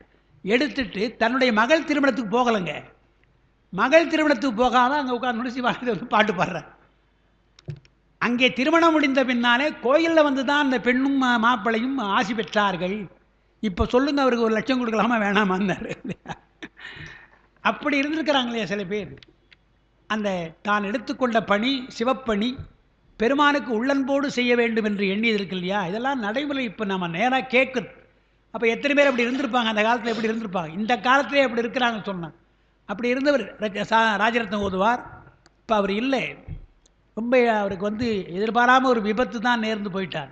அதுவும் கூட எப்படி என்று சொன்னால், சித்திரை மாதம் சித்திரை சதயத்தில் 4 குருபூஜையும் பண்ணுவார். 4 குருபூஜையும் பண்ணுவார். சந்தானாச்சாரிய குருபூஜையெல்லாம் பண்ணுவார். அவருக்கு ஏதோ பணத்தை கிடந்து வாங்கி பேச வைப்பார். பெரும்பாலும் என்னை கட்டாயம் கூடுவார். அந்த கடைசி நேரம் கூட சித்திரை மாதம் அப்பருடைய குருபூஜை நீங்கள் தாங்க வந்து பேசணும், அது வேறு இடம், தேவாசிரி மண்டபம் அல்ல, திருவான்மியூர் அல்ல, வேறு எங்கேயோ ஒரு இடம் சொன்னார், அங்கே தான் நீங்கள் வந்து பேசணும் என்று சொன்னார். சரின்னு நான் ஒத்துட்டு தான் இருந்தேன். அந்த பத்திரிகை போட்டுக்கொண்டு திருவான்மியூர் கோயில் மருந்தீஸ்வரர்கிட்ட போய் கொடுக்குறார். எப்போ கொடுத்து வணக்கம். அங்கே என்ன பண்ணுவாங்க சிவாச்சாரியர்கள், இவர் வழக்கமாக கொடுக்குறது தானே, மாதம் மாதம் கொடுக்குறது தானே பத்திரிகை, அதை வாங்கி எங்கள் பெருமானத்தில் வைத்துக்கொண்டு அதை வச்சுட்டு விவரி கொடுத்துருவாங்க. இது வழக்கமானது.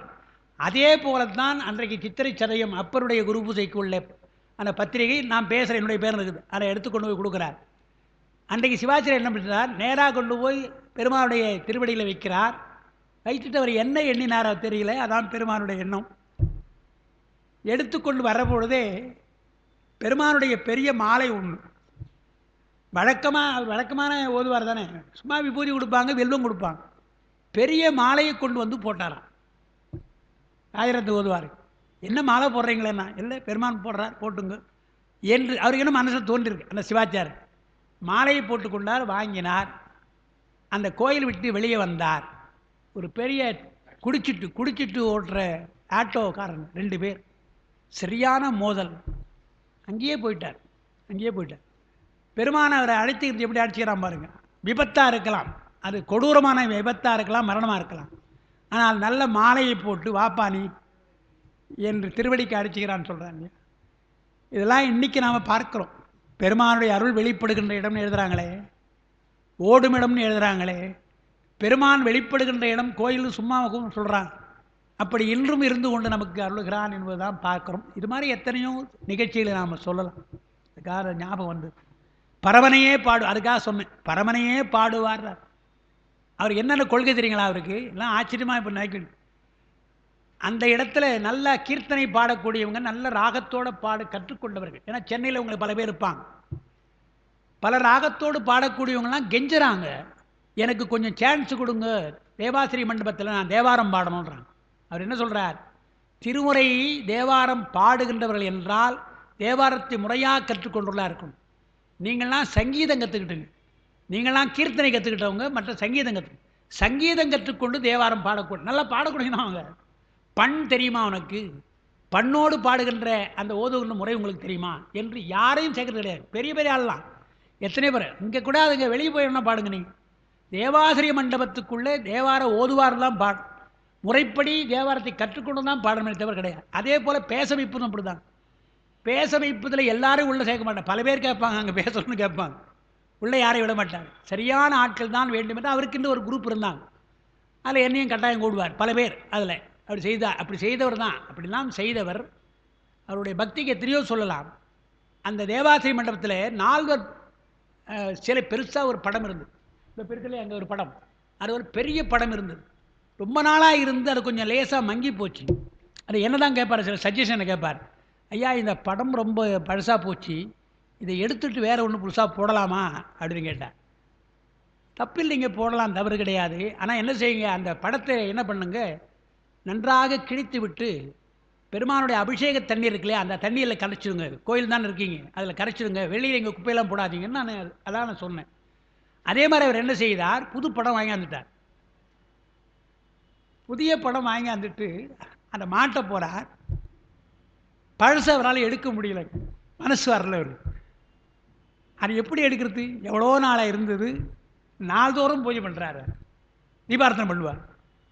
அதை எடுக்க வர மனசு வரல. அதை அப்படியே வச்சுட்டு அது மேலே வச்சுட்டாரு. அதை மேலே அப்படியே வச்சுட்டார். இன்றைக்கி அப்படி இருக்குது.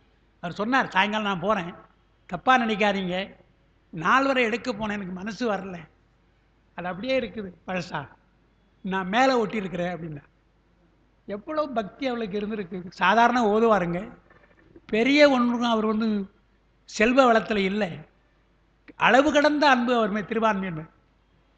இன்னும் எத்தனையோ சொல்லலாம். திருவான்மையூரில் இன்றைக்கு நீங்கள் போய் பாருங்கள், அற்புத ரிஷபதண்டம்னு ஒன்று இருக்குது.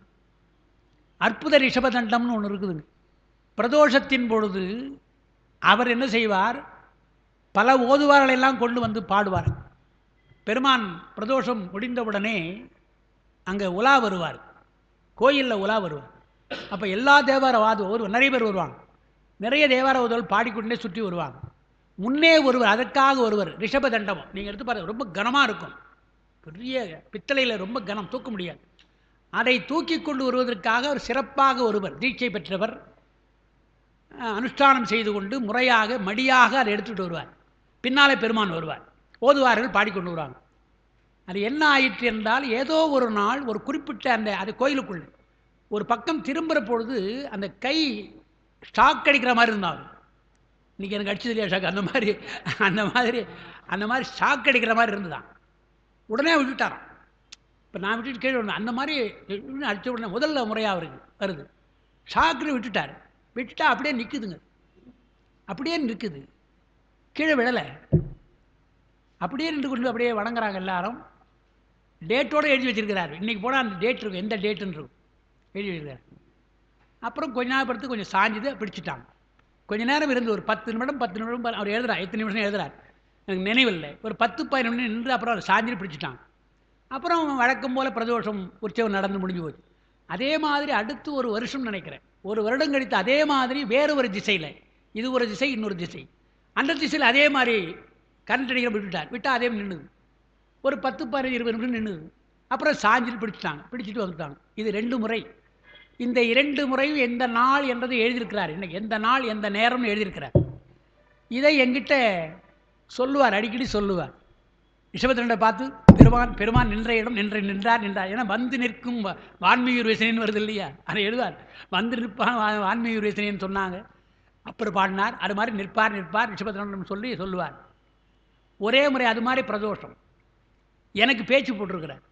எனக்கு பேச்சு என்ன பண்ணார், அற்புதங்கள்னு போட்டார். பொதுவாக பெருமான அற்புதங்களும் அடியார் அற்புதம் போட்டார். அற்புதங்கள் அதை பற்றி வருது. நான் உள்ளே நுழையும் போது என்ன நினைக்கிறேன், அற்புத கண்டம் அங்கே நின்றுது இங்கே நின்றுன்னு சொல்கிறாங்களே, நாம் பார்க்கலையே அப்படின்னு மனசில் நிர்மாணிக்கப்பட்டது. மனசில் நிர்மாணிக்கப்பட்டது. சுற்றி வருகிறாருங்க. வந்தால் தேவாசிரிய மண்டபம், நான் பேசுகின்ற இடம், அதுக்கு நேராக சந்நிதி, 4 பேர் சந்நிதி நேராக இருக்கும். உள்ளே போனால் கோயிலுக்குள்ளே போகணும். அந்த இரண்டுக்கும் இடையில் அந்த இடத்துல நிற்குதுங்க. அப்படியே அன்றைக்கு நிற்குது. நான் நின்றால் பார்க்கணும்னு நினச்சேன், நிற்குது. நின்றது என்ன ஆச்சரியம்னு சொன்னால், அன்றைக்கு பெரிய மாலையெல்லாம் போட்டிருக்கிறாங்க, எல்லாம் இருக்குது. நிற்குது 3 மணி நேரம் நின்றுதுங்க. நீங்கள் நம்ப மாட்டீங்க. அத்தனை பேரும் கோயிலை விட்டாங்க, எல்லாம் இங்கே வந்து பார்க்க ஆரம்பித்தாங்க. எல்லாம் வீடியோ எடுக்கிறாங்க. என்னடா நிற்குது, காற்றடிக்குது. நீங்கள் சென்டர் ஆஃப் கிராவிட்டிலாம் நீங்கள் சொல்லலாம், நீங்கள் புவியீர்ப்பு தானம்லாம் சொல்லலாம். அதெல்லாம் ஒன்றும் கிடையாது. சென்டர் ஆஃப் கிராவிட்டிலாம் கொஞ்சம் சாஞ்சா முடிஞ்சு விழுந்துடும். காற்றடிக்குது, பெரிய மாலை அசையுதுங்க. மாலை அசையுது, அது அப்படியே நின்றபடியே நிற்குது. எனக்கு பேச்சு அற்புதங்கள் கொடுத்தாங்க. நான் சொன்னேன், அற்புதங்கள் நான் ஏன் பேசுனது பாருங்கள், நிற்குது, பெருமா நிற்கிறாரு பாருங்கள் என்று சொல்லி நான் நின்று கொண்டு தான் பேசினேன். நான் உட்காரது பெருமான் நின்று கொண்டு இருக்கிறார், நான் உட்காரக்கூடாதுன்னு நின்று கொண்டே தான் பேசினேன். பல பேர் அதை வீடியோ எடுத்தாங்க. அதை அப்படியே ரெக்கார்ட் பண்ணி எனக்கு கூட ஒன்று கொடுத்தார். சிடி ஒன்று, அந்த காலத்தில் சிடி போடுவாங்க, சிடி கொடுத்தார். 3 மணி நேரம் நின்றதுங்க. சாயவே இல்லை. அது சன்னதிக்கு முன்னால் நின்றது தான். அப்புறம் என்ன பண்ணாங்க, இனிமேல் எடுக்கணும், அவங்களே தான் எடுத்தாங்க. அவரே தான் அந்த முறையாக எடுப்பார் இல்லையா, அவர் தான் வணங்கி தீபாரத்தெல்லாம் பண்ணி பெருமானை எடுத்தார், எடுத்து கொண்டு வைத்தார். அப்புறம் அவர் ரொம்ப நாள் இல்லை, நம்முடைய ராஜரத்ன ஓதுவார் ரொம்ப நாள் இல்லை. ஆனால் இன்றைக்கும் அந்த அற்புத ரிஷபதண்டம் இருக்குது. இன்றைக்கும் சுற்றி வராங்க. அவருடைய சாநித்தியம், ராஜரத்ன ஓதுவாருடைய சாநித்தியம் இருக்குதா என்றால் நமக்கு சொல்ல முடியல. அப்படி இன்றைக்கும் அந்த அற்புதங்கள் நிகழ்கின்றனருக்காக சொல்கிறேன். அது மாதிரி 1 அல்ல 2 அல்ல, பல அற்புதங்களை நம் பெருமான் நிகழ்த்துகிறான். அதுதான் வெளிப்படும் இடம்னார், ஓடும் இடம்னார். அப்படி பரவனையே பாடினால் அந்த பக்திக்கு பெருமான் இறங்குகிறான். திருமூலரும் பாடவல்லார் நெறி பாடகல்லேன் என்றால் அதை எடுத்து காட்டியிருக்கு. பாடவல்லாரோடு என்றும் பாடம் உண்டு. இந்த பாட்டில் பாடவல்லார் ஒலி பார்மிசை வாழ்கவன் இருக்கு இல்லையா, அதை பாடவல்லாரோடு பார்மிசை வாழ்தல் என்றும் பாட வேறுபாடு கொள்ளலாம்னு எழுதியிருக்காங்க. அப்பா, ஒலி என்பதை விட ஒடு என்று இருக்கலாம். பாடவல்லாரோடு என்றும் பாடம் என்றார்.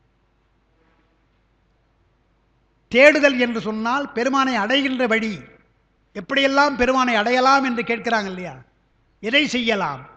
அடியாருடைய வரலாறு எல்லாம் பார்த்தீங்கன்னா பெருமானை அடைவதற்குள்ள வழிகளாக சொன்னாங்க. அதுபோல் எந்த முறையில் நாம் பெருமானை அடையலாம் என்று எண்ண வேண்டும், அதுதான் தேடுதல். நான் அயனும் அறியும் தேடுவது வேறு முறை. அவர் தங்களுடைய தலைமைக்காக தேடினார்கள். ஆனால் இப்பொழுது நம்மை போன்ற அடியார்கள் எல்லாம் தேட வேண்டும் என்றால் அவனை எப்படி அடையலாம், எந்த முறையிலே அடையலாம் என்று தேட வேண்டும். பாடிட்டிலேன் பணியேன் மணினி ஒளித்தாக்கி பச்சூன் விடிட்டிலேன், மாணிக்கவாசகர். தேடிட்டிலேன் சிவன் எவ்விடத்தான் எவர் கண்டென்று என்று ஓடிட்டிலேன், அப்படியே பாடுறார் பாரு. சிவன் எங்கே இருக்கிறான் என்று தேடுகிறேன், எங்கே இருக்கிறான் என்று தேடுகிறேன். எவர் கண்டார், யார் பார்த்தாங்க என்று நான் தேடவில்லை. அவங்களை பார்த்து ஓட வேண்டும் அல்லவா, நீங்கள் கண்டீங்களா என்று பார்க்கலாம் என்று அவரிடத்திலே சென்று நான் ஓடி காண்கிறேன். கங்கைவார் சடைக்கறந்தார்க்கு அன்பராகில் அவர் கண்டீர் யாம் வணங்கும் கடவுளாரேன். யாரை வணங்க வேண்டும் என்று சொன்னால் யாராயிருந்தாலும் பரவாயில்லை, கங்கைவார் சடை கடந்தார்க்கு அன்பராகில் அவரைத்தான் நாம் வணங்க வேண்டும். 7ஆம் திருமுறையிலே சுந்தரர் ஆதியை நாளும் இறைவன் என்று அடி சேர்வார் எம்மையும் ஆளுடையார்ன. நாள்தோறும் இவர்தான் நம்முடைய பெருமான் என்று அவருடைய திருவடியைச் சேர்கிறார்களே, நினைக்கிறார்களே, அவளுக்கு நான் அடிமைந்தார். நம்மை ஆளுடையார் என்று பெருமானவரை ஆண்டு கொண்டான், அடியார்கள் ஆண்டு கொண்ட நம்மை ஆளுடையார் என்று சொன்னார். அதனால் இந்த பாட்டில் முதல் பாட்டு பெரியாரை துணைக்கோடல் அடியவர்க்கு அடியவர் ஆதலே இங்கு சிறந்தெடுத்து பேசப்படுகிறது. சைவத்தில் மிக முக்கியமானது அடியார் வணக்கம். அடியார்க்கு அடியன் ஆவனே என்று திருத்தொண்ட தொகையில் நமக்கு அடியார்க்கு அடியன் இறையன், அதுதான் நமக்கு எல்லாம் தெரியும். திருமந்திரத்திலையும் சரி, அதுக்கு முன்னாலே இருந்த திருவாசகத்திலையும் அடியார் பெருமையை பேசுகிறார்கள். முக்கியமாக பஞ்சாட்சர பெருமை சொல்வதுதான் உடையார் உண்டன் நடுவிருக்கும் உடையாள் நடுவு நீருத்து என்ற பாட்டு. அந்த பாட்டில் அடியார் நடுவில் இருவேரும் இருப்பதானால் நான் என்ன செய்யணும், அடியார் நடுவில் இருக்கும் அருளை புரியாய் என்று அவரும் பாடுறார். அதே தான் இங்கே சொல்கிறார். திருமூலரும் அடியர் அடியர் அடியராவேன். அடியாராக இருப்பார் ஒருத்தர், அவருக்கு அடியவர், அவருக்கு அடியவன் நான் என்று பாடுற வழக்கமெல்லாம் திருமூலர் காட்டுகிறார். எனவே அடியாருக்கு அடியான் என்பதை திருத்தொண்ட தொகையை முறையாக முறைப்படுத்தி பாடினார்.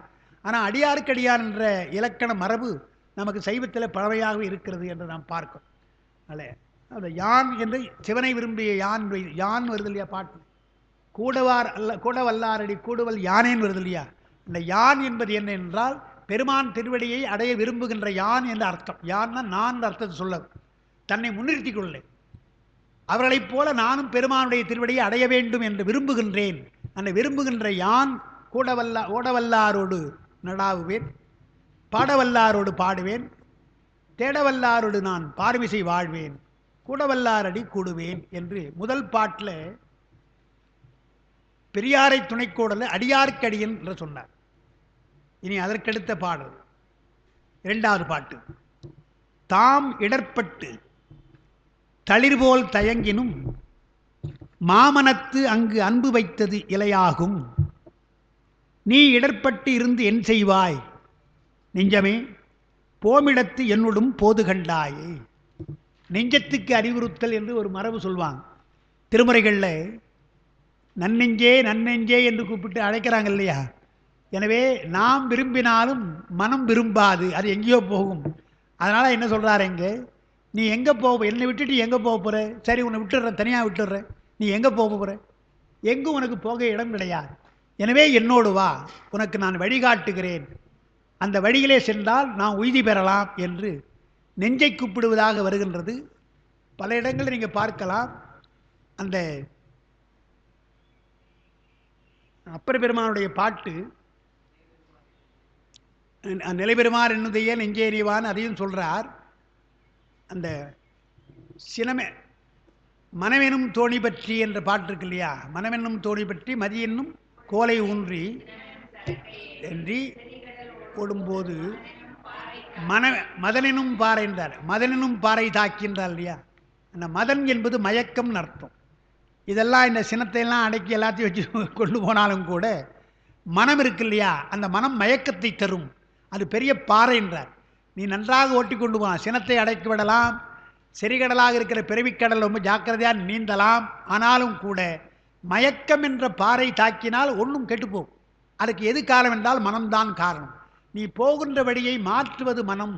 எனவே மதனெனும் பாறை தாக்கி மறிகடல் செல்லும் போதுன்னு பாடுறார். அது பிறவியை நாம் பிறவி உருவகப்படுத்துகிறார். அதுபோல் இங்கே சொல்கிறார் பாட்டில், தாம் இடர்பட்டு தளிர்போல் தயங்கினும் மாமனத்து அங்கு அன்பு வைத்தது இலையாகும். நீ இடர்பட்டு இருந்து என் செய்வாய் நெஞ்சமேன். நிலைபெறுமாறு எண்ணுதுயல் போட இடர்கட வேண்டும் என்றால் எண்ணுதியல்னு பாடுறார். நெஞ்சமே இடர்படுகிறாய், துன்பப்படுகிறாய். எப்படி? தீயில் விழுந்த தளிர் போல்ன்றார். அதான் தளிர்ந்தார் பாருங்க. தாம் இடர்பட்டு தளிர் போல்ன்றார். முற்றாட தளிர் நெருப்பில் விழுந்தால் வாடி போகும் அல்லவா, அதுபோல நெஞ்சமே நீ துன்பத்தினாலே வாடுகிறாய். தீயிலே விழுந்த தளிர் போல வாடுகின்ற நீ இறைவனிடத்து பேரன்பு வைக்கவில்லை. அந்த அன்பு இருந்தால் உனக்கு வாட்டம் இருக்காது. அதான் நீ செய்ய வேண்டியது. எல்லாவற்றையும் நீ அன்பு செலுத்துகிறாய். அப்பர் பெருமான் என்ன சொல்றார், எனக்கு எத்தனையோ எண்ணம் இருக்கிறது, ஆனாலும் கூட என்னுடைய நெஞ்சத்திலே உன்னை நடுவாக வைத்தேன்றார். நடுவில் நீ தான் இருக்கிற, சென்ட்ரல் பிளேஸ் உனக்கு தான். மற்றெல்லாம் யாரோ வந்து போகலாம், அதெல்லாம் இருக்கலாம். ஆனால் மனசில் மையப்புள்ளியாக நீ இருக்கிறாய்னு பாடுறார். நமக்கும் அப்படித்தான். எல்லாரும் மேலே நமக்கு பற்று இருக்கிறது, விட முடியாது, நம்மாலே எல்லாருக்கும் பதில் சொல்லி ஆகணும். ஆனால் நம்முடைய மனம் எப்படி இருக்க வேண்டும் என்றால் மையப்புள்ளியிலே பெருமானை வைத்திருக்க வேண்டும். மற்றெல்லாம் பரிவாரங்கள், இதெல்லாம் வந்து போகிறது. நடுவிலே பெருமான் கருவறையில் இருப்பது போல நாம் பெருமானை வைக்க வேண்டும் என்றுதான் மையத்து நடுவாக இதயத்து நடுவாக வைத்தேன்னு பாடுறார் அப்பர் பெருமான். அதுதாங்க உனக்கு மனமே, பெருமானை நீ எண்ணி பேரன்பு வைக்காமல் ஏதோ எண்ணினால் அது நெருப்பிலே விழுந்த தளிர் போல உனக்கு துன்பம் வரும். எனவே என்ன செய், நான் போகின்ற இடத்துக்கு என்னோடு வா அப்படின்ற. அதான் என்னன்னா, வஜ்ரவேல் முதலியார் அந்த பாட்டுக்கு அப்படி தான் எழுதுறார், அர்த்தம் எழுதுறார். நெஞ்சமே நீ கோயிலுக்குள்ளே புகாதது என்னன்னு கேட்குற. நாம் போகிறோம், உள்ளே போகிறோமா? உள்ளே நாம் போகிறோம் இல்லையா? போகிற பொழுது நெஞ்சம் மட்டும் என்ன சொல்லுதான், நீ போய் வா, நான் வெளியே நிற்கிறேன்னு தான். நம்மோட வரமாட்டோம் தான். அது அப்படின்னா என்ன அர்த்தம்?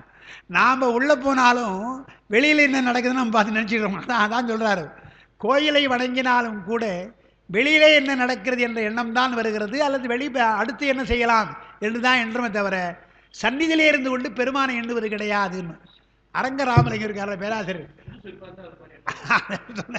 புதுசெருப்பு சொல்கிறாங்க. அது இன்னைக்கு வைக்கிறாங்களே, புதுசெருப்பு வச்சுட்டு போனால் அது மேலே தான் ஞாபகம் வரும். அரங்கராமலிங்கம் ஒன்று சொல்லுவார். அவர் என்ன சொல்லுவார், தமாஷா அவர் பேசக்கூடியவர் தான். ஐயா சொன்னது போல வெளியிலே செருப்பை விட்டுட்டு வந்தால் செருப்பு மேல் தான் இருக்கும் என்று சொல்லுவார். அவர் வேற ஒன்று சொல்லுவார், கோயிலில் போய் சந்நிதியில் போய் வழிபாடு செய்கிறோமா, நமக்காக தீபாராதனை காட்டுறாங்க, கற்பூர ஆரத்தி காட்டுற பொழுது நாம் என்ன பண்ணுறோம், கண்ணு முடிக்கிறோமா, இப்படி அங்கே போய் கண்ணு முடிக்கிறோம், பெருமானே பெருமானே பெருமானே கண்ணு முடிக்கிறோம். அப்புறம் தீபாராதனை முடிஞ்சோடனே கண்ணை திறந்து பார்க்குறோம். ரொம்ப தப்பு அது. சந்நிதிக்குள்ளே போனீங்கன்னா கண்ணை மூடாதீங்க. ஆராதனை உங்களுக்காக செய்கிறேன், கற்பூர ஆரத்தி உங்களுக்காக செய்கிறான். எனவே கன்னத்தில் போட்டுக்கொள்வதும் கை கூப்புவதும் கண்களை திறந்து கொண்டு செய்யுங்க. அப்புறம் உட்காந்து கொண்டு கொடிமரத்தில் உட்காந்து தியானம் பண்ணுங்களோட யார் வேணான்றான். அங்கே காட்டுற போது என் கண்ணை மூடுறீங்க என்று சொல்லுவார். அதான் உண்மை. ஏன் அங்கே கற்பூர ஆரத்தி கட்டுகிறார்? அந்த திருவுருவத்தை நாம் நன்றாக தரிசிக்க வேண்டும் என்று மேலே எங்களை காட்டுறாங்க, பார்க்குறோம். அந்த வழிபாட்டை நாம் செய்ய வேண்டும். கண்ணை திறந்து போய் திறக்க வேண்டும் தவிர தியானம் செய்வது போல கண்ணை மூடிக்கொள்ளக்கூடாதுன்னு அவர் சொல்லுவார். அதுதான் இங்கே அவர் சொல்கிறார், மனமே என்னோடு வான்னர். நாம் போகின்ற இடத்துக்கு நீ வர வேண்டும்னா என்ன அர்த்தம்? கோயிலுக்கு போனால் கோயிலுக்கு புறத்திலே நெஞ்சம் வெளியில் நின்று விடுகிறது.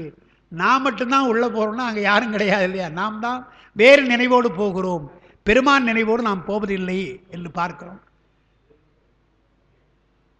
அப்புறம் நான் போகின்ற இடத்துக்கு தாம் இடர் பாட்டில் தாம் இடர்பட்டுன்னு வருது.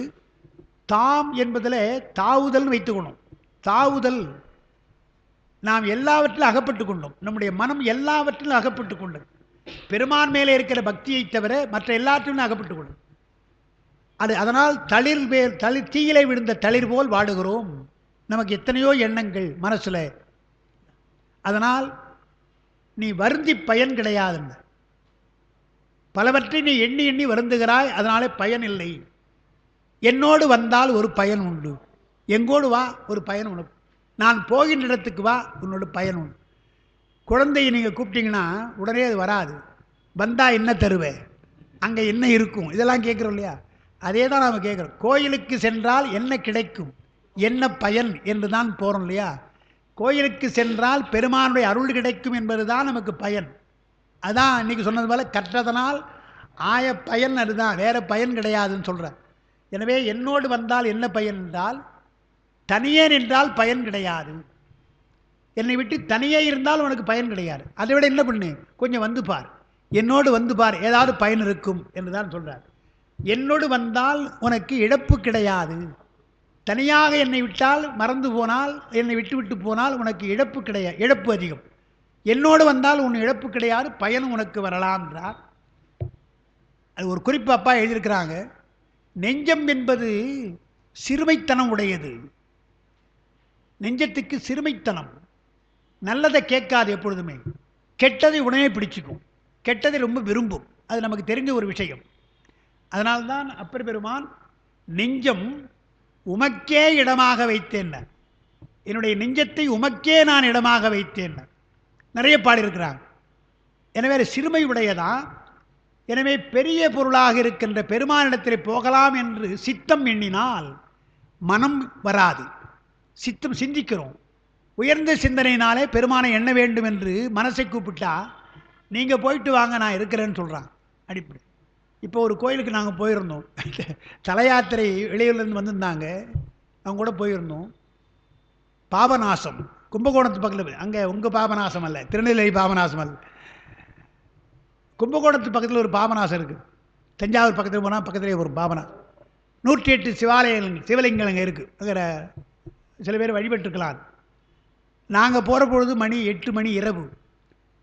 நம்முடைய சித்த மருத்துவர் தான் அன்றைக்கி தெய்வம் மாதிரி ஃபோன் பண்ணுறார். எங்கே சார், பொதுவாக ஃபோன் பண்ணார்.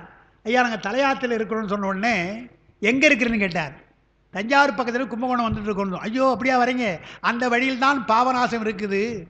108 சிவலிங்கத்துக்கு நாங்கள் 108 சிவலிங்கத்துக்கும் தீபம் போட்டோம், குடும்பத்தோடு போட்டோம். அருமையான கோயில், ரொம்ப ரொம்ப அழகாக இருக்கும். அதே சமயத்தில் தெய்வ சாநித்தியம் இருக்கும்.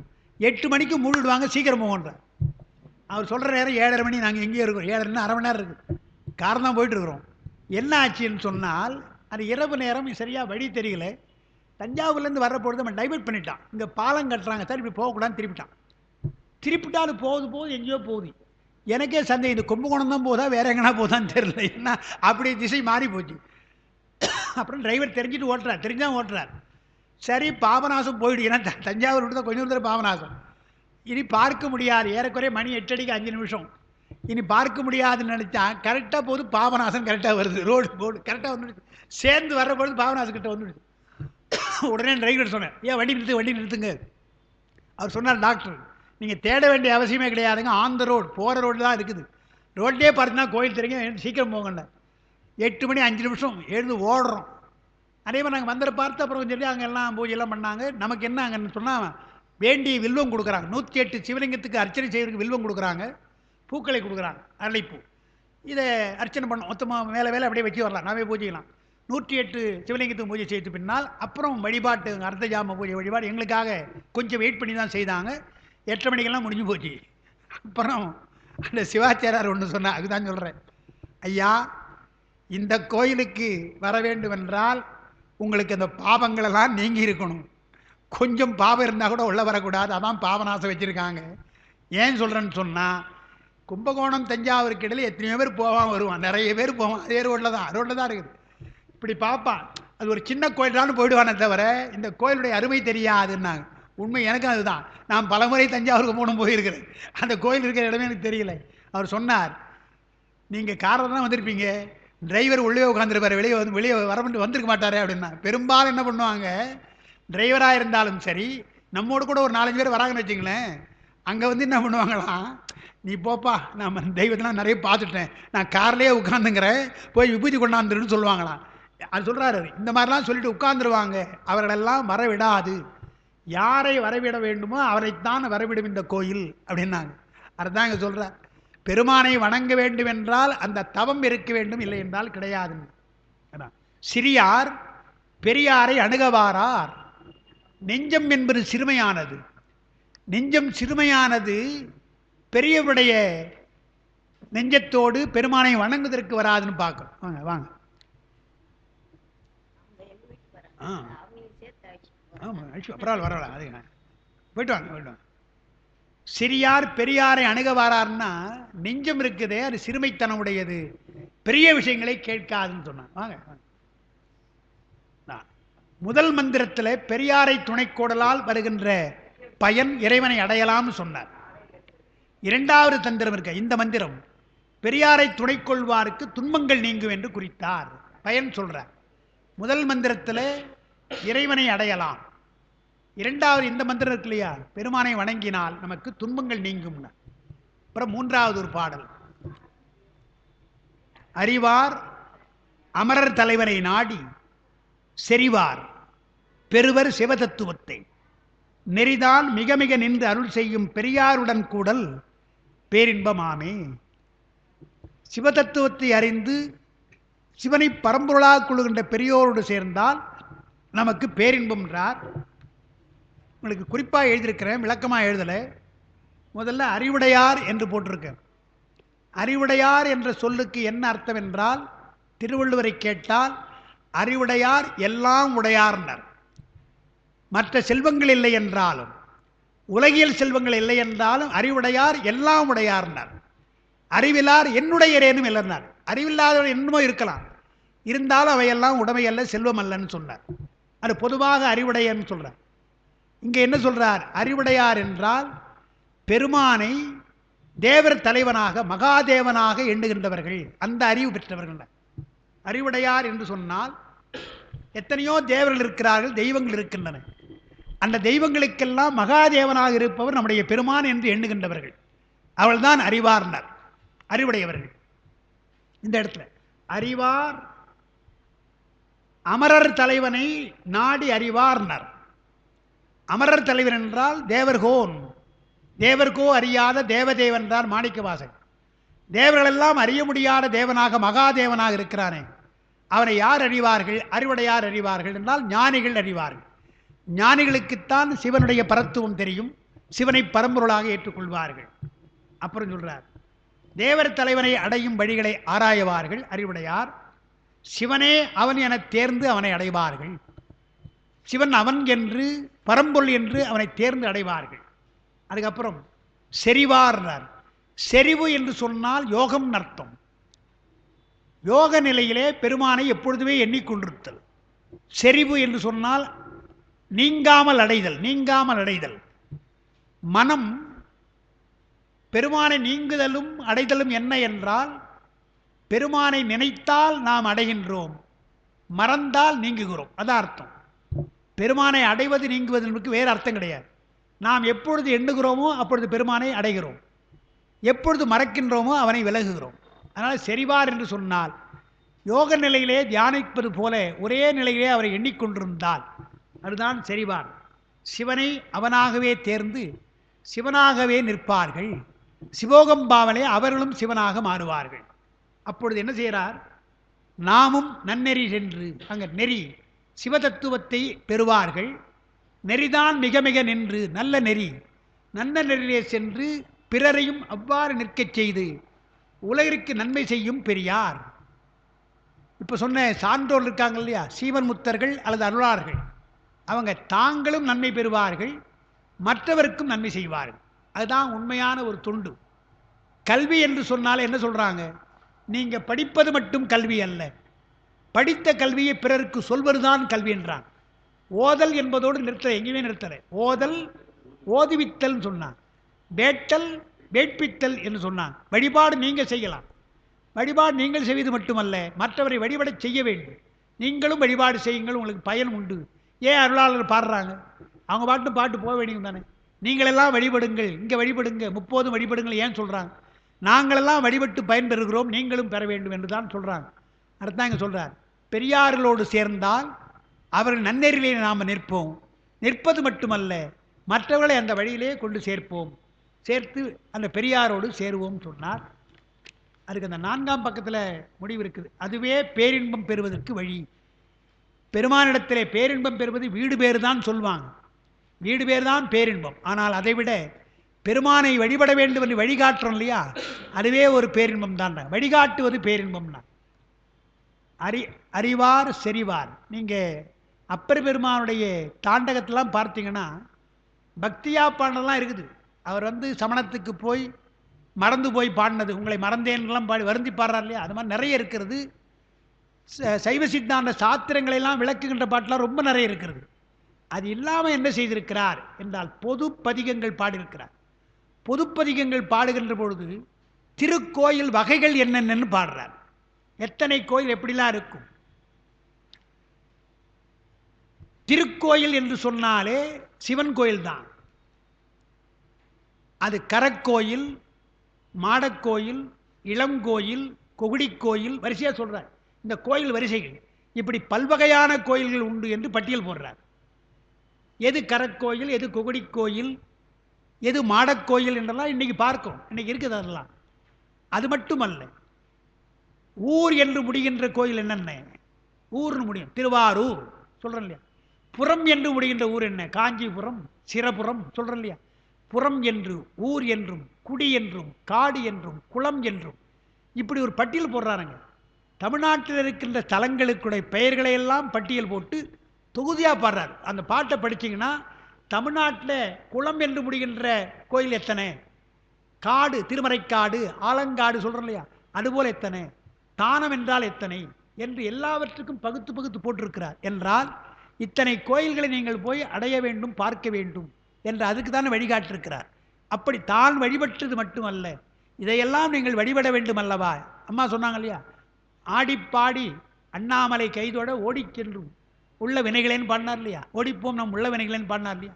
அதுபோல் அண்ணாமலை தேடி சென்று பாருங்கள்ன்ற அப்படியெல்லாம் வழிகாட்டுவதற்கு இதெல்லாம் கோயில்கள் என்று பகுத்திருக்கிறான்னு பார்க்குறோம். அதை இன்றைக்கி ரொம்ப சுலபமாக நாம் பார்த்து வழிபடுறோம். அப்போ வழிபாட்டு அந்த சென்ற வழியை பார்த்தீங்கன்னா இன்றைக்கு நாம் போகிற வழி எல்லாம் காரில் எல்லாம் போகிற நல்ல ரோடெல்லாம் இருக்குது. இருந்தாலும் தேடி போனால் அவ்வளோ சுலபமாக இல்லை பார்க்கறது. அந்த காலத்தில் எவ்வளோ கஷ்டப்பட்டுருப்பாங்க. இப்போ நாங்கள் போன பொழுது திருப்பெருந்துறையிலிருந்து உத்தரகோசம் அங்கே போகிறோம். 3 மணி நேரம் ஆகுன்னு சொன்னாங்க. ரொம்ப டீடியஸ் ஜேர்னி. ஆனால் காரம் தான் போகிறோம். அப்போ நினச்சிக்கிறோம், சாதாரணமாக மாணிக்கவாசகர் திருப்பெருந்துறையில் உத்தரகோசம் அங்கே போகிறார், திருவாதூர் போகிறாரே என்றால் அவங்க எப்படி போயிருப்பாங்க? இந்த ஓடிச்சென்ற மாதிரி அன்பு தான் அவளை செலுத்தியிருக்குன்னு பார்க்குறோம். அதனால் நாம் பட்ட கஷ்டத்தை படக்கூடாது என்று தான் அந்த கோயில் வழிகளையெல்லாம் சொல்லி எப்படியெல்லாம் போக வேண்டும் என்பதற்கெல்லாம் அந்த பெயர்களை சொல்லியிருக்கான்னு பார்க்கணும். அதைத்தான் இவர் இங்கே சொல்கிறார். நாம் அந்நெறி அடைய வேண்டும். பெருமானுடைய அடியை அடைவதற்கு நாம் வழிபடுவது மட்டுமல்ல, மற்றவர்களுக்கும் அதை வழிகாட்ட வேண்டும் என்று சொல்கிறார். அதுவே பேரின்பம் பெறுவதற்கு வழி. அறிவார் செறிவார் நெறி நின்று என ஏயும் எழுதியிருக்காங்க. பாட்டில் அறிவார் அமரர் தலைவனை நாடி செறிவார் பெறுவர் சிவதத்துவத்தை. சிவதத்துவம்னா சிவமாகிய தத்துவம் வைத்துக்கணும். சிவதத்துவத்தை நெறிதான் மிக மிக நன்று அருள் செய்யும் பெரியாருடன் கூடல் பேரின்பம். அந்த பாட்டில் அறிவார் இருக்கு இல்லையா, அறிவார் அவங்க செறிவார், 2வது வரையில் செறிவார், அதோட சேர்த்துக்கணும். அறிவார் செறிவார். பெருமானை உண்மையாக அறிகின்றவர்களெல்லாம் அவரை விட்டு நீங்க மாட்டார்னு அர்த்தம். பெருமானை உணர்ந்தவர்கள் நீங்க மாட்டாங்க. அறிவார் செறிவார், அவனோடு சேர்வார்கள். அப்புறம் நெறிதான் இருக்கு இல்லையா, நெறிதான் மிக மிக நின்று இருக்கு இல்லையா, நெறி நின்று மிக மிக நல்ல நெறியெல்லாம் நின்று அருள் செய்யும். நன்னெறியிலே நின்றால் பெருமான் நமக்கு அருள் செய்வான். அந்த அருளை தருகின்ற பெரியாருடன் கூடினால் நமக்கு பேரின்பம் என்று அந்த நல்ல நெறி மார்க்கத்தை சொல்றார். 4 வகையான மார்க்கம், சரியை கிரியை யோகம் ஞானம் என்ற 4 மார்க்கம். அந்த 4 வரையில் மிக மிக நின்று மிக மிக நெறி நல்ல நெறி எது என்றால் அது ஞான மார்க்கம். சரியை கிரியை யோகம் என்பதெல்லாம் ஒரு படிநிலை, முடிநிலையாக இருப்பது ஞான மார்க்கம் என்று சொல்லி அந்த மிக மிக நன்றாக இருக்கின்ற நெறி ஞான நெறி. அந்த ஞான நெறியை நமக்கு அருள் செய்கின்ற பெரியாருடன் நாம் சேர்ந்தால் பேரின்பம் வரும் என்று சொல்றார். குருமார்களை சொல்லுகிற பொழுது உலகியல்ல, பெற்றோர்களை குரு என்று சொல்வார்கள், அது ஸ்வகுரு என்பார்கள். கல்வி கற்றுக் கொடுக்கின்ற ஆசிரியர்களை வித்யா குரு என்பார்கள். தீட்சை சொல்லுகின்றவளை தீட்சா குரு என்பார்கள். கிரியை சொல்லுகின்றவளை கிரியா குரு யோக குருன்னு சொல்லுவாங்க. ஞானத்தை போதிக்கின்றவளைத்தான் ஞான குரு என்பார்கள். அதுதான் சிறந்தது. எல்லாம் மற்றெல்லாம் சிறந்தது தான், அதெல்லாம் படிமுறைகள். படிமுறைக்கு முன்னாலே முடிகின்ற பொழுது ஞானத்தை பெறுவது. அந்த ஞான குரு தான் நமக்கு பெருமான் வருகின்றான்னு சொல்லுவாங்க. மற்ற குருவெல்லாம் நமக்கு இங்கே இருக்கிற மானிட சட்டை தாங்கி இருக்கின்ற இவர்கள் தான் தக்கவர்கள், நமக்கு உபதேசம் செய்யலாம். ஞானத்தை போதிக்கின்றவர் இந்த 3 நிலை சரியை கிரி யோகத்தை முடித்தால் ஞானத்தை விரும்புகின்றவர் இருக்காங்களே. ஞானம் எதற்கு? பெருமான் மேலே அன்பு, அந்த அன்பினாலே பெருமானை அடைய வேண்டும் என்று எண்ணுகின்றவர்களுக்கு பெருமானே வருகிறான். பெருமானே ஞான குருவாக ஆவேசித்து நமக்கு அருள் புரிகிறான் என்பதுதான்.